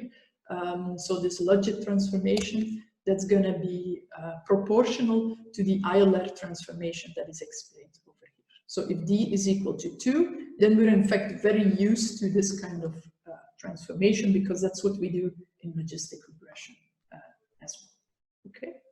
So the whole idea is that we're going to use not directly the compositional data vector X into our regression models, in our GAMs or in our GLMs, but we're going to use the ILR transformation of X, which we denote here with Z, in our regression model. Yeah? So we're going to put the Z into our regression model, and we're going to estimate the corresponding regression parameters beta. And here we have no constraints. We have no problems because this is an unconstrained vector Z that we can use in the predictor, and we can estimate the corresponding beta parameters. So that's what we do. That's the first step in using these compositional data vectors. And then the next step is that we're going to think about how to interpret the betas that we estimate, and the betas that correspond with these Z's, which are the ILR transformation of the original compositional data vector X. So we have to think about what is a meaningful interpretation for the betas. And in order to do that, we'll need some additional steps, which I'm going to skip here. But it comes down to, if we look at how to interpret the effect of the compositional data predictors, then we're going to, and you can find that in a bit more detail here, but we're going to look into what is the CLR transformation of our regression of our coefficients B, and This is something I forgot to mention, but the B is then the inverse of the ILR transformation of the beta. So this is very complicated, but it turns out that using this CLR transformation, I'm able to say something about what is the meaning or what is the interpretation that I can give to change my what happens if I'm gonna drive, for instance, relatively more during the night, or what if I'm gonna drive relatively more on highways? How is that changing the riskness of my driver? And all of this has to do with looking at the sign of this CLR transformation of this vector B that you see over here. So this is something we're going to focus on. We're going to look at the sign of these transformations, and we're going to say, well, if the sign is positive or negative, that means if you're going to drive relatively more in that particular slot represented by your compositional data vector, then you're going to increase or decrease the riskness of this particular driver. So that's the kind of interpretation that we're coming to. And here you see a first representation of what our conclusions are in this study. So here I'm going to look at the CLR transformation per row type and per time slot. Yeah. So the reason why I consider the CLR transformation, that has to do with the motivation explained over here. So it's very technical, and I don't expect you to go deep into this, but I just want to give you a bit of a flavor of what we've been doing here. So we're going to look at the CLR transformations, and we're going to say if the sign is positive, and if my corresponding confidence interval is not containing 0, that means that if my driver would drive relatively more, for instance, on motorways, it's going to represent a higher risk. So it's going to, that's going to correspond to an increase in my expected number of claims. So the conclusions that we get from here is, for instance, driving more during the night, during the evening, represents higher riskness in terms of a higher expected number of claims for the data that I've been studying here. Yeah? So based on this kind of analysis, I'm able to give really an interpretation to what we're doing with this compositional data. So I can really pinpoint to the fact, okay, if you're going to drive relatively more on this type of roads, or if you're going to drive relatively more in this kind of time slots, then you're going to represent a higher expected number of claims. You're going to represent a higher expected risk. So that's what we want to come to. And this, once again, if you would go for a gradient boosting machine, if you would go for a neural network, then it's really not easy to come up with such interpretation of what the compositional data vectors are actually meaning in terms of the expected risk. So that's why we need these different steps. And what is underneath is the whole idea of using the geometry of the simplex. So we're not going to use the original compositional data vector X, but we're going to do this ILR transformation first, and then we're going to do additional transformations applied to the regression parameters that we estimate for these ILR transformation of the vector X. And so we're going to estimate betas, and then we're going to transform these betas in order to come to an interpretation of what these compositional data vectors are actually representing. Yeah? So I know this is very hard, and I do not expect you to study this for the exam, but I just want to give a flavor of what we've been doing with this methodology. And if you would look a bit more careful into it, I think it's not so difficult in the end. It just has to do with applying the CLR and this ILR transformation a couple of times in order to be able to calibrate regression parameters. That's the first step. And then the second step is to give interpretation to the regression parameters that we calibrated. Now, one last step is, if you look at these two transformations, that we studied over here, you will see that they rely on dividing x by something, which is a function of the x. So of course, if one of the entries is 0 in the compositional data vector x, if it's a real 0, then you cannot use these transformations. So if you think about Mr. Eugene, who never drives abroad, then I've got a problem of using this kind of reasoning for Mr. Eugene. So that's why we had to come up with a solution to deal with these structural zeros. And that's what's been discussed over here. You can either do this conditioning, where you measure the effect of the compositional predictor conditional on the 0 pattern, or you can use some idea of projection. So that's explained in our paper as well. I'm not going to go into details in this presentation, but just be aware, whenever you have a 0 in the compositional data vector, you cannot apply the transformations, and you have to find a solution for using this kind of reasoning. Okay, let's take some questions here. So I know it's complicated. It's also, it's beyond the material for the exam. I just want you to be aware of what is a compositional data vector. Why do I have problems if I would just use it as it is in a regression type of model? The composition, the ceteris paribus interpretation will not hold. I've got problems there, and I need to think about how to use this carefully. Yes, Ahmed.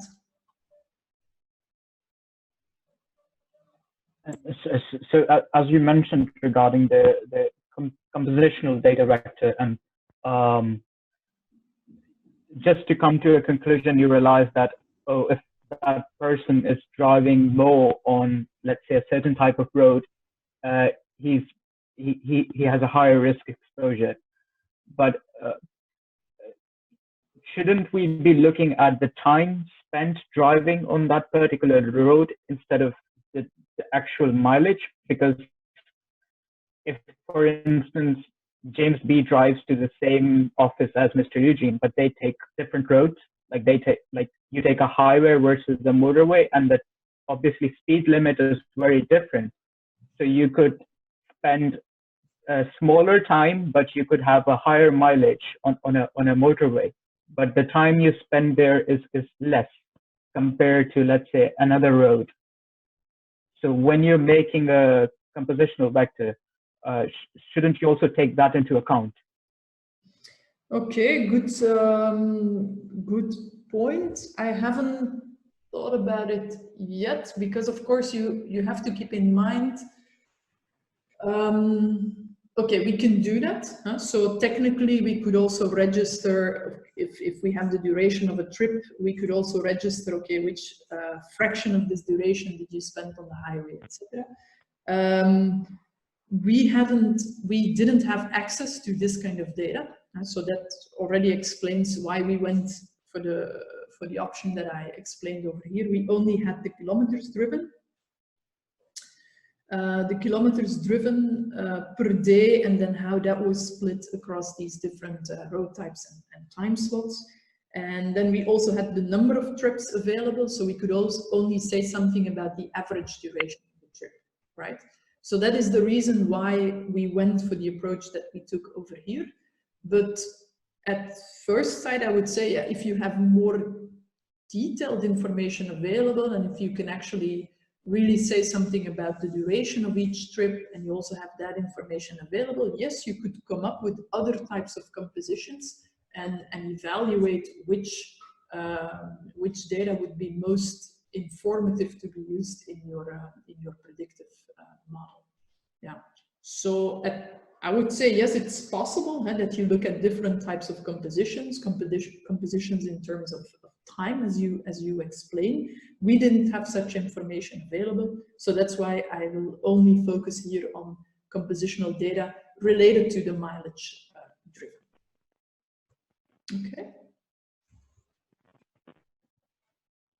Anything else? I've got 2 other questions.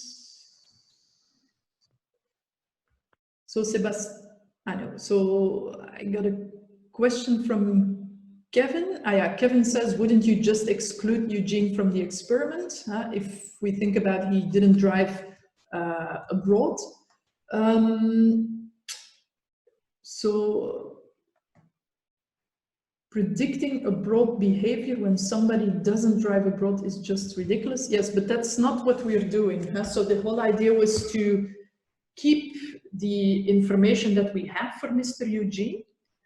So the fact that he does drive on local ways, urban ways, other types of roads, and perhaps some highways. So we want to keep that information into our study, because if we would have to remove every record where somebody didn't drive abroad, then we would, I say, we would lose quite a substantial amount of information. And you can see that, I think, over here in this graph, where you see that about 13,540 records did not visit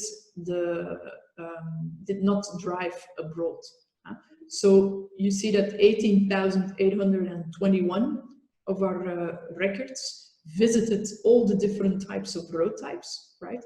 So if you would say, like Kevin suggests, whenever you don't visit any of these road types, we're gonna remove your record. You can do that, but in our case, that would really lead to using only half of the information that we would have, that we have available in the study. So for us, that would be a too big reduction of the information available. So that's why we, also from our perspective as researchers, we really went for a mathematical solution in order to be able to use this kind of information. But I want to add, it's very important that you keep in mind what we are predicting here. Yes, because that's also related to Kevin's question. We are predicting the number of claims reported during a specific policy period. So I'm not predicting whether these claims will happen abroad or whether these claims happen during the night or something. That's not my predictive problem as an insurance company. For me, it's all about predicting the number of claims during a specific time period, during a specific policy period, as a function of how your driving habits and your classic information have been registered. Yeah. I had another question from Sebastian, I think.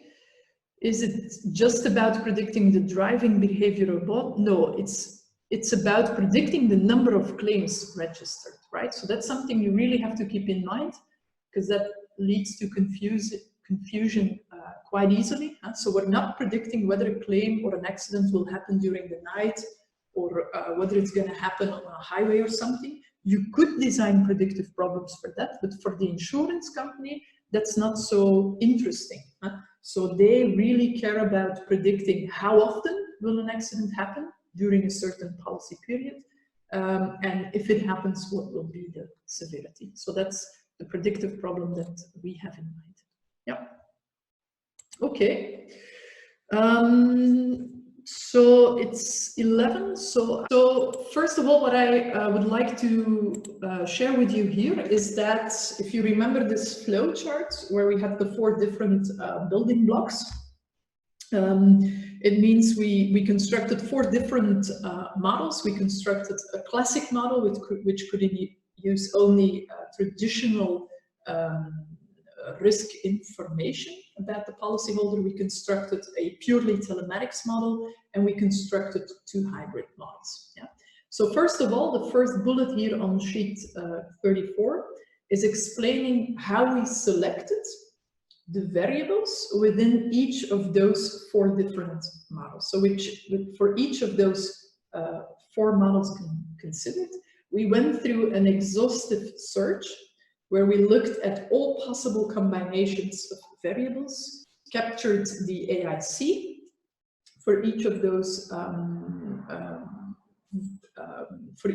models considered, and then selected within each block of our flowchart the optimal set of variables according to AIC, right? So that's a very traditional way to do it. You use the AIC to select the variables you want to put into your model. The only difference is that here I'm going to do that 4 times, because I'm going to do that with only the traditional variables, with the purely telematics variables, and with the hybrid settings. So let us first look at the results of this variable selection steps. And that's what you see on the next sheet. So here you see that I've got 4 columns in my table. 1 for the classic model, 1 for the purely telematics model, and then 2 for the time hybrid, for the hybrid models, time hybrid and meter hybrid. And here I've got the traditional policy and policyholder information listed, and here I've got the telematics information listed, right? And whenever you see a cross here, it means that the optimal model according to AIC is using this specific variable under consideration. So what are the main findings here? That, for instance, if you look at the classic model, we're not going to use age, but our model, according to AIC, prefers to use experience of the driver. Now that is, of course, because here you're looking at a group of young drivers, and we also know that age and driving experience are highly correlated.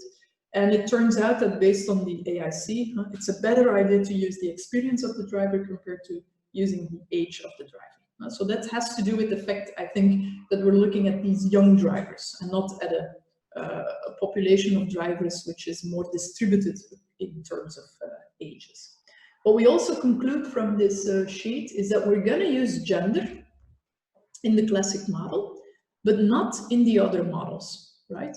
So here we allowed the model to pick gender as a variable because we say, okay, we take this technical perspective if you want. We're doing an internal model. We're going to investigate whether you want to use gender, if you would be allowed to use it. So indeed, in the classic model, we would use gender. But as soon as we have the telematics information available, we see that AIC concludes here that we do no longer need gender because we're going to use information on distance driven, on driving habits, and apparently that is more informative here than the use of gender.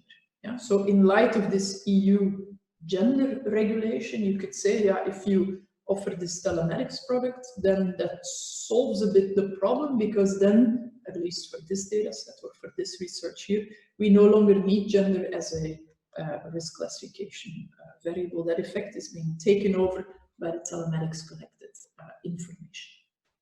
Okay, so what other findings to say here? We see that there is value in using the telematics collected information, because we see that typically we use a lot of these telematics variables in the optimal model. Of course, if you look at distance versus yearly distance, so if you look at the model that is purely telematics, then that is going to do meter-based rating. So we're going to use the actual distance driven there. Then we're not going to use the yearly distance driven. That's just excluded. You won't be using these two pieces of information in the same model. If you look at time hybrid, then we're going to do time-based rating. And then, of course, we're going to combine that with the yearly distance that was driven. Yeah? So we're using that piece of information then in the model. Okay, so that's what I wanted to say here. So think about gender, keep that in mind, and think about, or keep in mind that we do pick up quite a few of these telematics collected variables in the optimal models. Now that's the first question, so how to select variables within each of those 4 models. But now, of course, we also want to be able to compare the performance across these 4 different models. So we want to answer the question, yeah, is it a good idea to use the telematics information if you look at the predictive power of this telematics model when you compare it to the more traditional setting?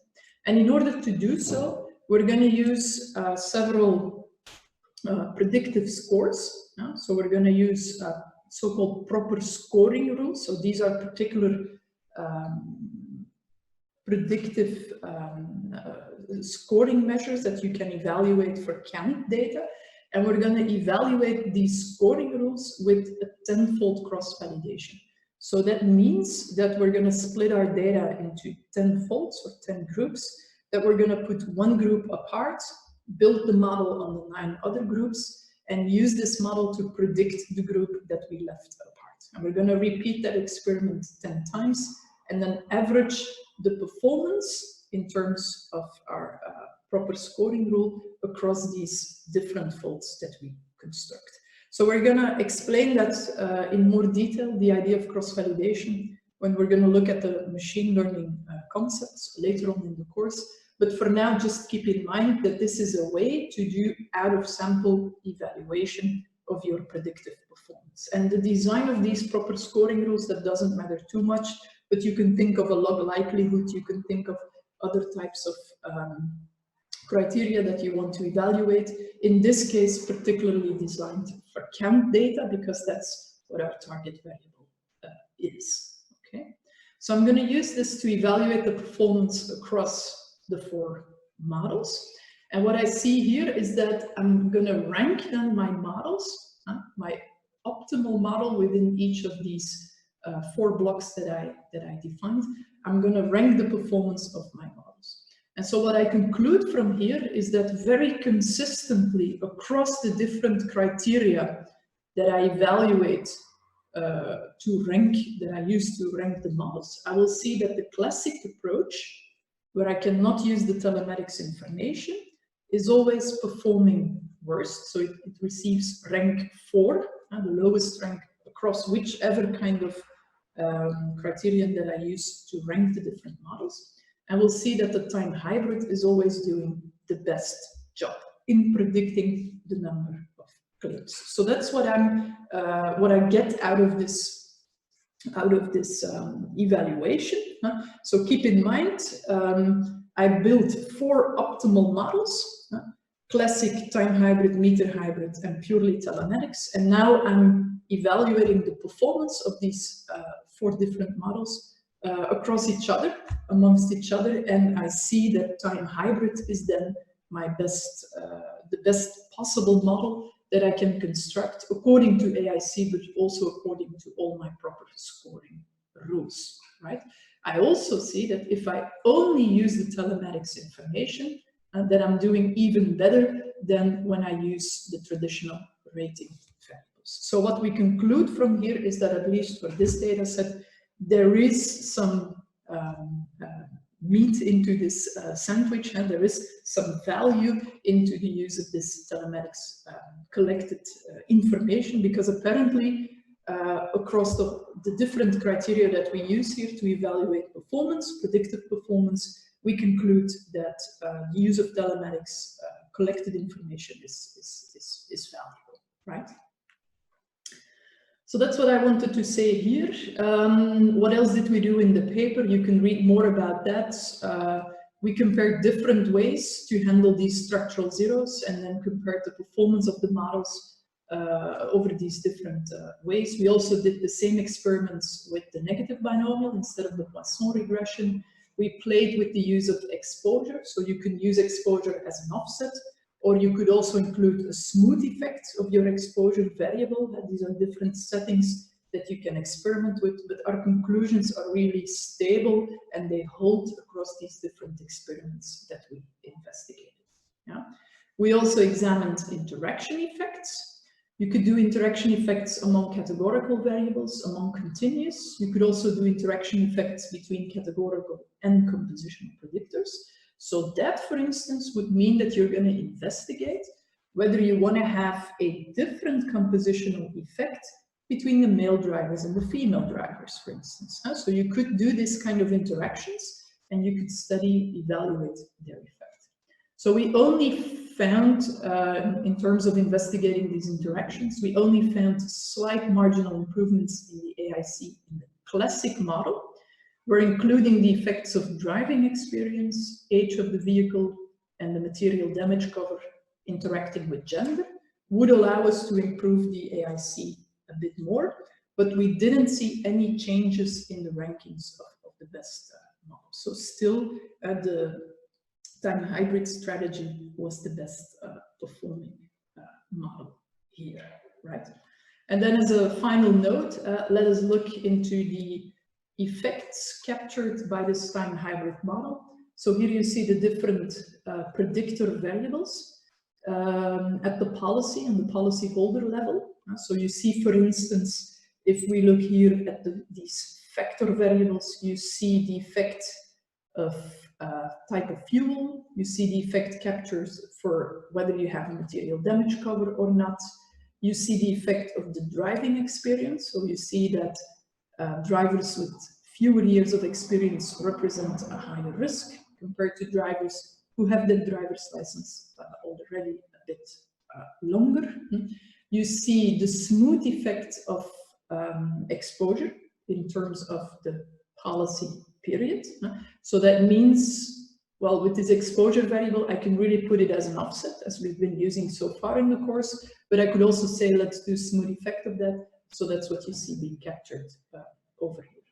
We have the telematics information. So here you see if you drive, if your yearly distance driven is higher, you represent a higher risk.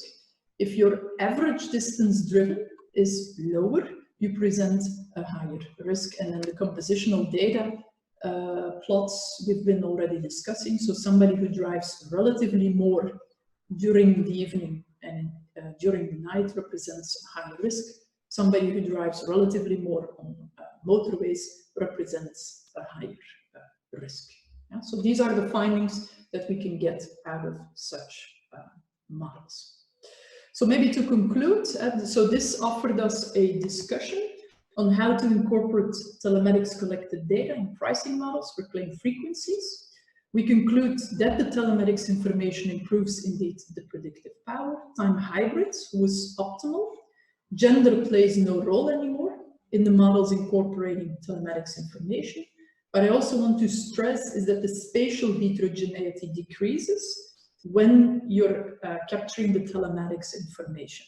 Because remember what we did in the computer labs last week and the week before, we captured there the spatial effect, and we saw that the spatial heterogeneity was very prominent and was very strongly represented in our predictive model. So there was a strong effect of the municipality where you were living in, whether you were living in a big city like Brussels or Liège, or rather on the countryside. Well, here we see that if you have access to this telematics collected information, that the effect of postal code is going to be way smaller. So the spatial heterogeneity, the predictive power of the postal code information is going to be way less. And this is also something, the use of postal codes in insurance tariffs, it's also very criticized. It's highly questioned by the public, saying that it's not fair that your neighbor living in another street gets a higher or a lower price, etc., etc. So here we also see that when you have this driving habit information available, that you do not need that postal code information to the same extent as you would use it in a classic pricing model. And we also see that the composition of driving habits have indeed a significant impact on the riskness of our policy holders. To conclude, I'll show you here a picture of a telematics product available on the Belgian market. It's called WeCover.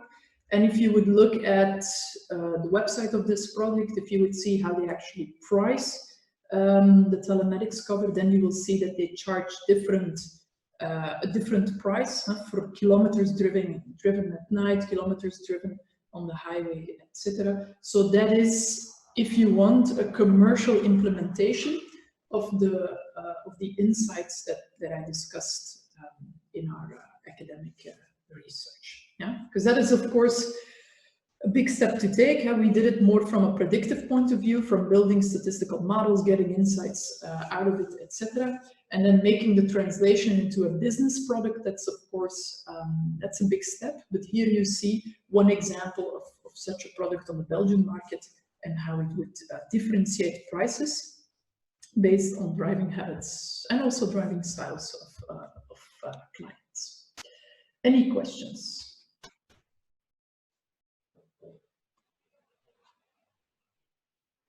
If it's too much work to type, you can also just unmute your microphone and go ahead. This is what I wanted to say about our paper. So it is important to realize that we worked with these aggregated telematics collected data. So the data were aggregated daily per driver. And we did even a further aggregation and brought everything together at the level of a policyholder during a specific period. And of course, what is new here is that besides these traditional risk factors, you now have this information about the driving habits of your insured. And we try to build a predictive model using that, these pieces of information. And the approach that we took was to look particularly at GLM's GAMs, so interpretable machine learning methods, and that forced us to come up with a solution to handle the compositional data information. Because for compositional data, the ceteris paribus interpretation of regression models does no longer hold. So you really need to rely on the geometry and the concepts that have been designed for composition data out there. Yeah. Professor? Yes? Yeah, when you were building the models with the compositional data, were you able to use the compositional vectors just as any other variable with a different interpretation, or did you need another tool or another type of model? Yes, so to repeat the question, I think it's Christina, right? Yes. Christina asks, okay, so did we have to adjust the tools that we were using in terms of if we wanted to include these compositional data vectors?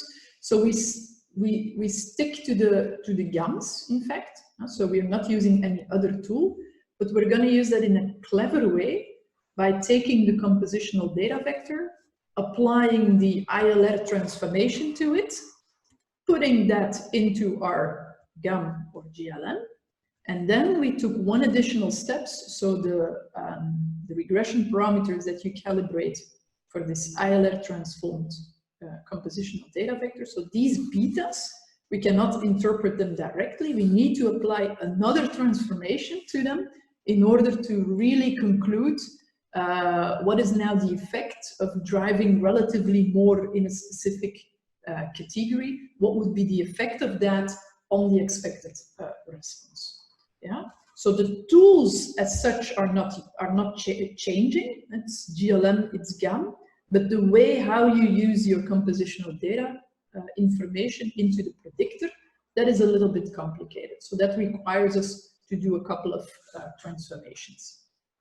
And that is mathematically solid because you can really say, okay, if you use this ideas of the CLR, the ILR transformation, if you use the properties of the fact that these are isometrian, so these are isometric transformations, then you can really come to a solid interpretation of the effect of the compositional predictors.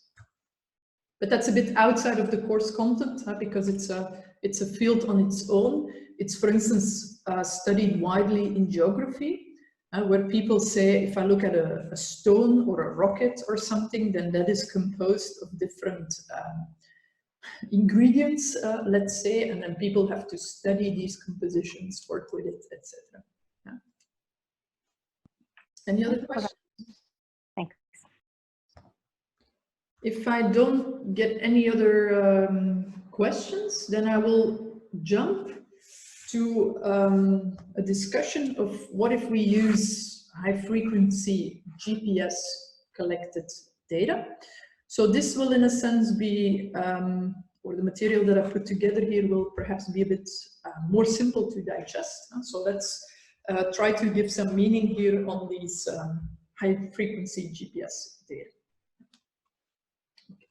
So here's what we're going to do. I'm going to refer to GPS location data collected on drivers. And I'm going to refer to, for a data example, I'm going to refer to competition launched on Kaggle by AXA back in 2015, where they shared the following data set. So they provided GPS location data second by second. And Mario Wittrich, in his 2017 paper, analyzed the data underneath this composition and used up to 1,800 something individual car drivers and their GPS location data. Each driver was followed during 200 individual trips. There was in this Kaggle competition, there was no other information. So we only had the GPS location data available to us. Now, of course, if you would consider this in a real situation where an insurance company would collect GPS data, then of course there would be additional characteristics available as well. And then you would be able to connect this to the time of the trip, the type of car, claims information, etc. But here, for the data example that I wanna mention here, this was not the case. So we're gonna proceed as if this is an example of unsupervised learning. So the only thing that I have at my disposal are the GPS location data, second by second, for 200 trips and about 1,800 drivers in this data set, right? And that's why I treat it with unsupervised learning, but that's just because of the context of the composition. So if you think about how to use this in reality in an insurance company, then you would be able to link it to a supervised learning problem. Okay, so that's what we're gonna do here. So here's a snapshot of reading this data set into R. So you will see each individual trip gives you X and Y coordinates, second by second. And you'll see here for one trip, trip 1 from driver 1, you've got the following bunch of coordinates being registered. So also think about Christina's question earlier on in the lecture. So if I do this for a lot of drivers, and if I do this for older trips, etc., I've got big data. Okay. Good. What do I want to do, or what do we want to do with this data? Well, we're going to follow what Professor Wittrich did with this data set, and we're going to calculate the average speed in a certain time interval. So that is distance, yeah, divided by the length of the interval during which this distance was driven. So we're going to get an average speed in a specific time interval between t-1 and t, right? This is meter per second. This is going back to your courses in physics and mechanics, etc. And next to speed, we can also say something about average acceleration or braking. So that is the difference between the speeds, Vt minus 1, divided by the length of the interval over which we measure this difference, right? So this is V, this is A, this is what we're going to use to get a grip on getting information out of these data. So having the locations, X and Y, GPS signal second by second, we can deduce these speed and acceleration measures, right? So if I look at the data sets, so what I'm plotting here is one particular driver. And I plot all his trips, so the 200 trips available for this driver. So I put the X coordinate on the X-axis and the Y coordinates on the Y-axis. And I highlight 3 different trips, so one in green, one in red, and one in blue. And here at in the other graph, I show the speeds versus time, speeds that were realized during these 3 trips. So the green one, the blue one, and the red one, right? So what you see for the green trip is that the speeds are all below, let's say 50 kilometers per hour. So that's probably a trip in the center of a village or something.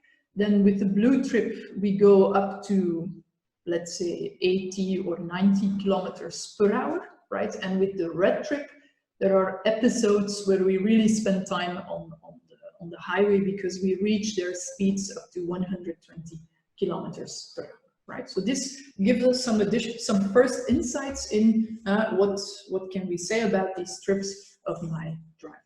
You may recognize here that all the trips start in the 0, point, and that's for reasons of anonymizing the data, right? So AXA transformed the data, transformed the trips, so that you wouldn't be able to plot these trips on the map of France or something to recognize specific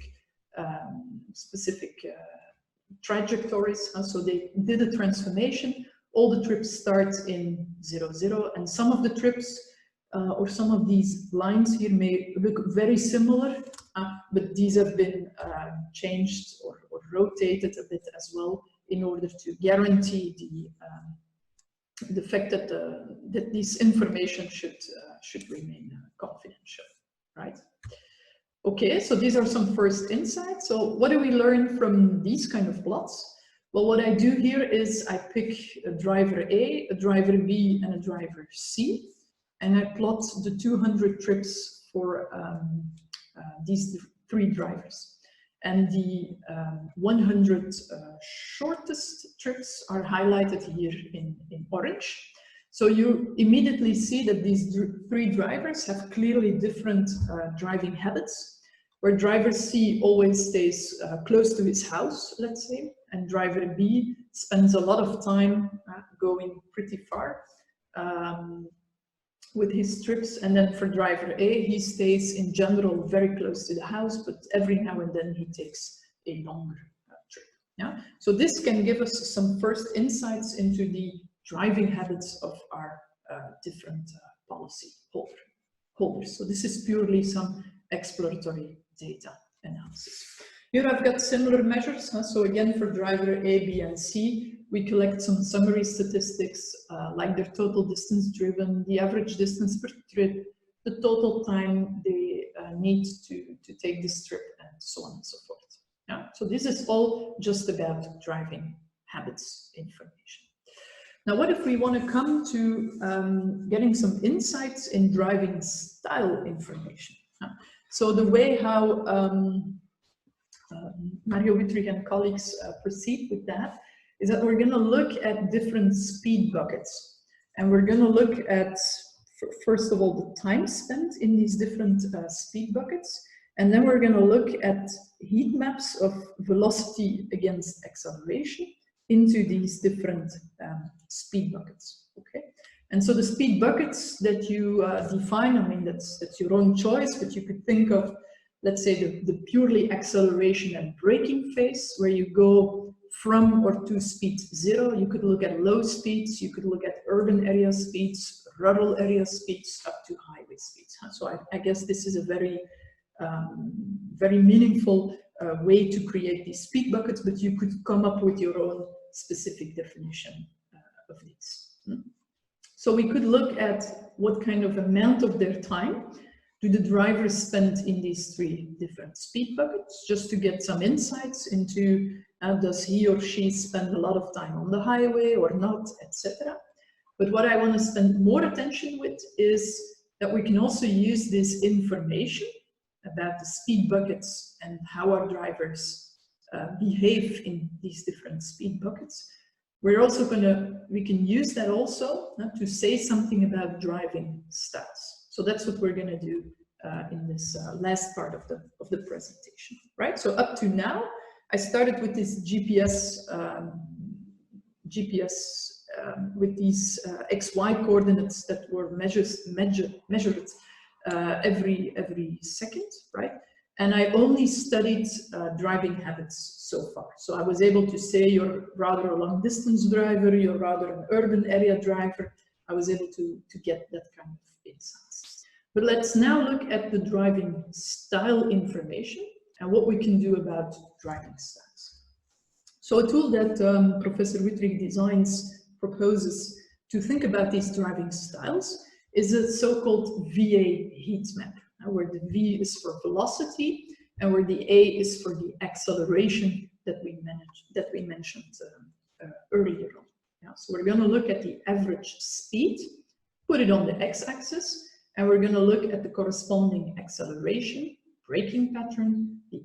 So that's the A, the acceleration. We're going to put that on the y-axis, and we're going to construct the map per speed bucket. Yeah. And we're going to do that in such a way that per speed bucket, we got a sort of empirical density represented, which normalizes to 1. Yeah?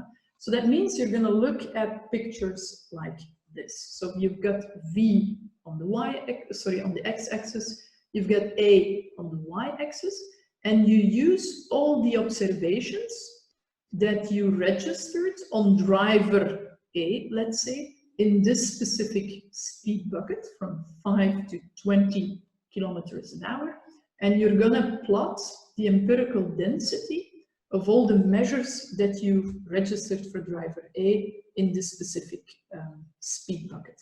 So this is what we call in statistics a heat map. So we plot, in fact, the empirical density here. So you should see this as a kind of mountain that is coming out of the graph.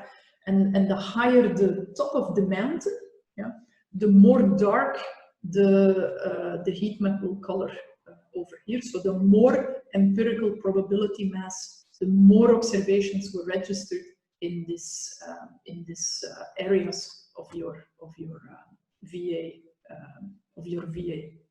map. Okay, so we see here for driver A, we've got these islands or these blobs, if you want, where we see that a lot of observations were recorded. We see for driver B that's way more smooth, and for driver C we yet register a different type of pattern. So in my opinion, it's pretty hard to give an actual interpretation to these differences in the heat maps. So if you read the paper of Professor Wüthrich, you could see, for instance, that he allocates this kind of behavior to driving a car with a manual gear, whereas if you look at this kind of heat map, which is way smoother, that could be related to driving a car with an automatic gear. Okay, you could also see that the range of acceleration here, so the bigger range you register, the more aggressive your driving would be, because that means you would brake more strongly and you would also accelerate more strongly.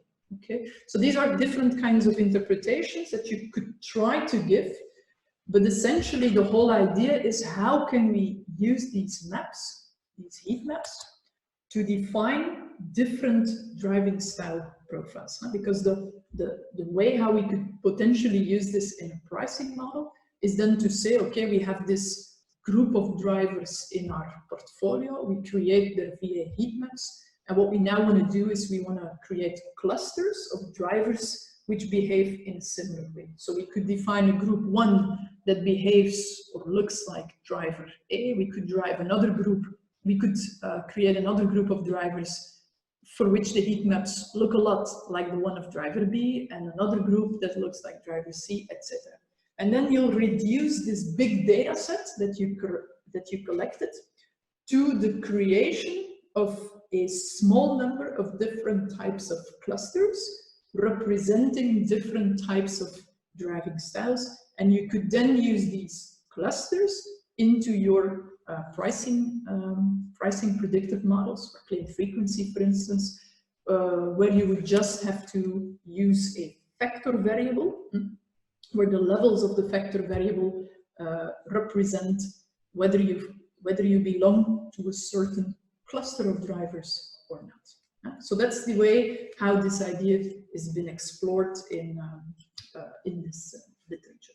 So I show you the heat maps here for speed bucket from 5 to 20. I think on the next sheet I also got them for 20 to 50. So what we see is that you see more heterogeneity at the lower speeds, because there we're really in the acceleration and braking phase. But in principle, you could do this for whichever speed bucket that you want to consider, right? So let me make some final considerations here. So once again, how to use these VA heat maps in a pricing model. Well, the goal is then to identify drivers with similar heat maps, right? With similar VA heat maps, because they represent similar driving styles. And now you could explore different techniques to do this. So I'm following again the 2017 paper by Professor Wüthrich that you can find in our literature section. You could do this for speed bucket. You will choose a specific speed bucket and represent the VA rectangle by R, let's say like this. You're going to split this big rectangle into smaller rectangles in this case denoted with R1 up to Rj, which define a partition, so which span the whole rectangle that you are considering and which do not overlap, right? And then you can register for each of those small rectangles Rj. You're going to measure which weight, which empirical weight on Xij do I observe for my driver I in this particular subset of rectangle Rj. Yeah? So we're going to express the VA heat maps for a specific speed bucket. We're sort of going to express that with a vector xi, where for each driver I, we're going to express what is the weight that we register, the probability weight that we register for this driver I in each of those rectangles Rj. So the sum of these xij's over j is 1, and we summarize each driver I now with this vector xi. Okay. All drivers together, we can put them in a big matrix X, where the rows run over the different drivers in my observation, in my population, and where the columns run over the different rectangles that I'm considering to span my VA heat map. Okay. And then the goal, or what these researchers do with this big matrix X, is that they're going to apply dimension reduction methods to X. So what you can do is you could do a k-means clustering using the input matrix X. You could do a principal component analysis. You could do an autoencoder neural network. And it means you're going to go from this matrix X across all drivers and across the different rectangles spanning your VA heat map. You're going to go to the most essential pieces of information. So you're going to say, for instance, based on what I observed for driver I, to which cluster does this driver belong, or how can I reduce the dimension using a PCA analysis, and so on and so forth. Yeah. So the techniques that you see over here, these are typical techniques from the field of unsupervised learning. And the reason why we use them here is because with the AXA-Kaggle competition data, we do not have claim frequency data available. We only have these GPS signals collected second by second available. And what we want to do is we want to go from this big data set to, via a heavily dimension reduction of the data set, we want to go to some essential pieces of information. For instance, to which cluster of drivers do you belong? Yeah. So up to now in the course, we encountered this k-means clustering earlier on when we constructed clusters of postal codes which represent similar riskness, right? That's a point where we encountered this clustering methods already. The other two we didn't mention yet, so you don't have to worry about these.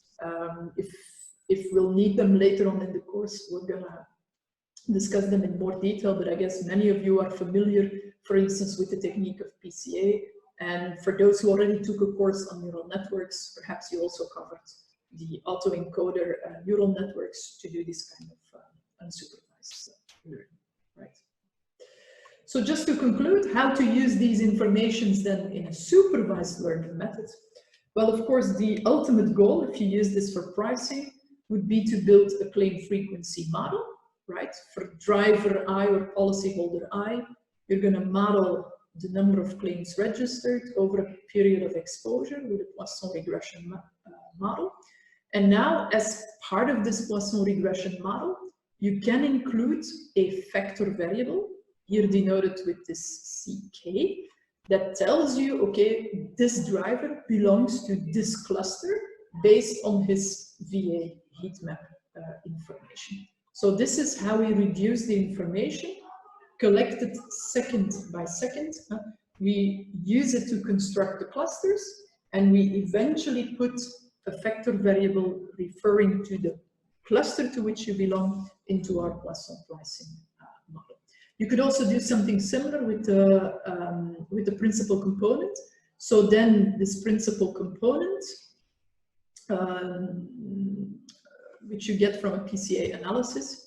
So that would still be a continuous risk factor then, but it's of course just one, or a couple of, depending on how many components you include, but in a sense, you get here again something that you can easily process with a GAM or with a GLM and try to see whether it adds to the predictive power of your Poisson model or not.